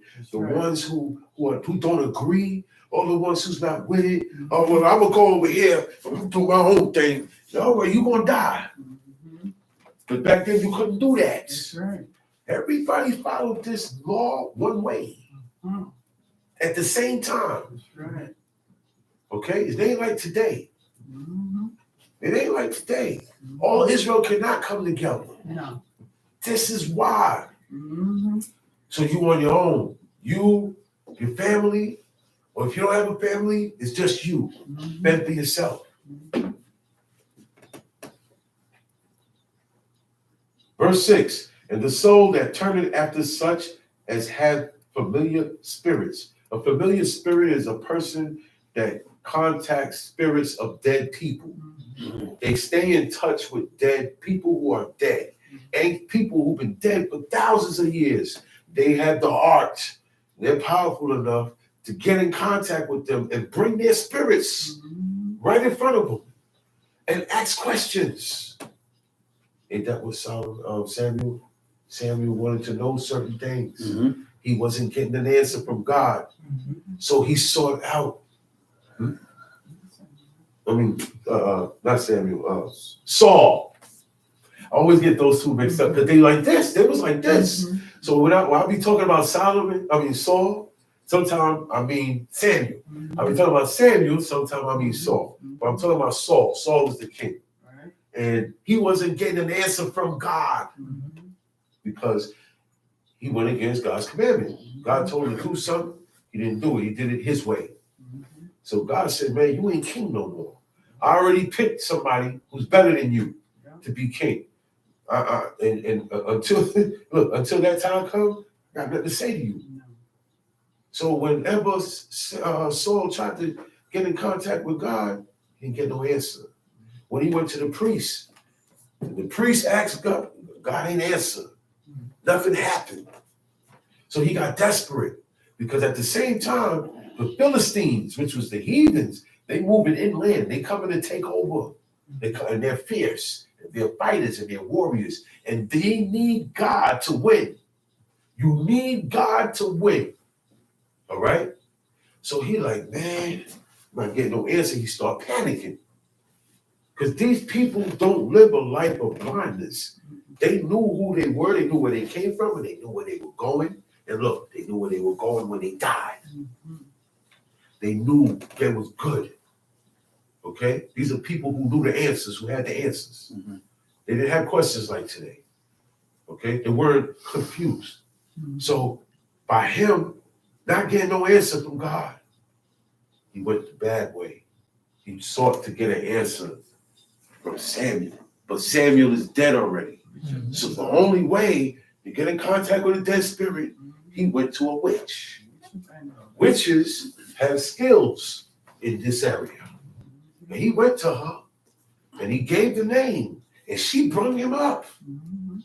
And because he did that, he was sentenced to die the next day with his sons. The way it was his own time, he said, yo, man, how Samuel, the spirit of Samuel the prophet, the man is dead. I don't know how people could read this book and not believe what they read. Okay? But you can read a whole bunch of other stuff and go by that and quote that and even go by the lingo. But you can't read this stuff and believe it. That's what God typed. He said, how long is it going to take for them to believe me? I'm doing stuff that only they witness. Okay? I'm doing stuff amongst them that's never been done before, that science cannot explain. And they still won't say, well, you know what? This is the real God. This is the thing here. This is what it is. That's what God typed. That's what got him tight. So he go there now, he called him up. He said, look, man, because you did all of this, man, look, you're going to go to war, and you're going to, tomorrow you're going to war, and at this time tomorrow, at the time that you brought me up to speak to you, tomorrow, 24 hours from this spot, this moment of time, you're going to die. And your sons. And he did. But guess what? What was the good thing about that? The good thing about that was you're going to be with me. That's what the prophet told him. The man that was already dead, his spirit came up. He told a man that was already alive, still alive, like we are now. He said, tomorrow you're going to be with me. Because I sleep where the righteous at. There's a spot that everybody that do these laws and complete them in their death, when they dead, once you die, and you die doing these laws, you completed your mission. You don't complete the mission while you're still alive. People think they got it and that's it. Now no, you keep doing this and you keep your head in this and your life in this and swim in this until it's time to leave this planet. You will never accomplish that. You will get to levels while you're alive here. Okay? But once you go, now it is decreed by God that when you died in your righteousness. You died doing his laws. Now you complete the mission. You go over here to the guys that did what you did. You're not going to go over there to the guys who didn't do it. No. There's two spots. There's different spots. Yeah. The spirit do go somewhere.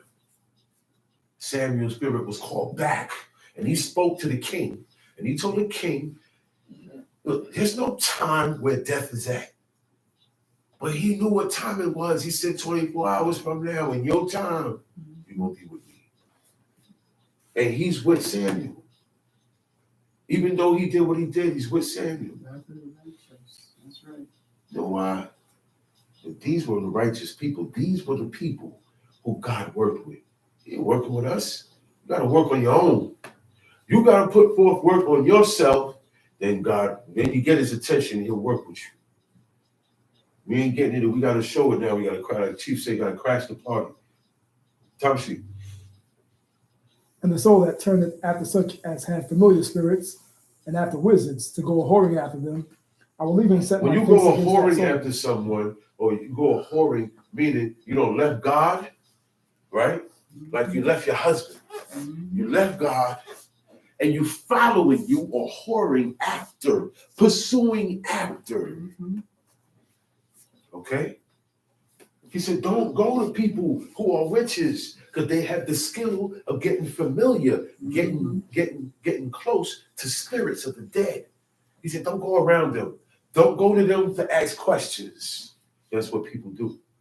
He said, and don't go after wizards.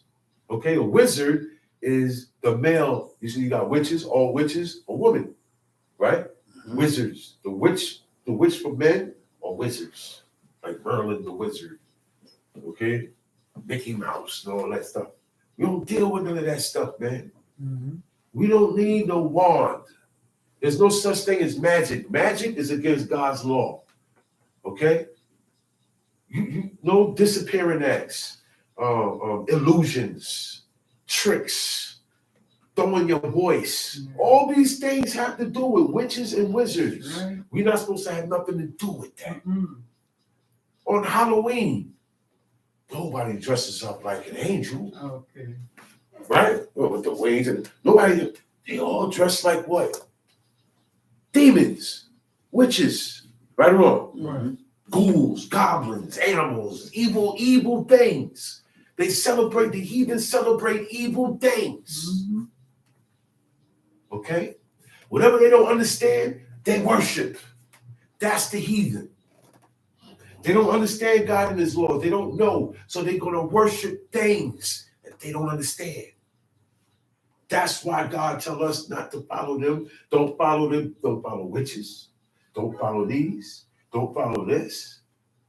They say, yo, but I went to the witch, which told me I was looking for some money, and like 2 days later, I hit the number. Don't let that get to you. That's to keep you away from God. It's payment to do evil. You get paid to do this too. But at the end, you're going to get a different payment. These things are illusions, are created to get you away from God. All right? People go after these things for money. He said, I will set my face against that soul. Anybody who goes to inquire or asks, or when you open up the newspaper and you read your horoscope, you did the same thing. Do you know that is a witch or a wizard who writes the people who do the horoscope? They're psychics. People who are psychics, people who do telemetry. Oh, I could touch this bottle and tell you every person that touched this bottle before. All that stuff is in witchcraft. Ventriloquist, you know what that is? He got a dummy. I got a dummy here, the puppet. And every time the puppet mouth open, you hear the voice come from that puppet. But it's really coming from me. But I know how to project my voice to make it sound like it's coming out of that puppet. It's called ventriloquism. And that stuff is real. Okay? That's part of familiar spirits and wizards. Hypnotism. That's also part of it. We can't involve ourselves in that, man. Lucky numbers. Play these lucky numbers. Anything lucky comes from wizards and familiar spirits. It comes from these things. Okay? Rabbit's foots, horseshoes, anything you burn or whatever you do for good luck is not good. It's evil. It comes from the skill of these people. And with that, I hope you got out of everything out of what was brought, what is to be brought for the rest of the day. It will behoove you to, read some of these chapters tonight, tomorrow, and so forth. Get into the groove of it. You will start to learn more and understand more. That way you'll be able to keep up with us because we have limited time when we up here. Right. And we're not going to be with you all week. And you got to get this to the point where you get this for yourself and you know it. Shalom alaikum. Shalom.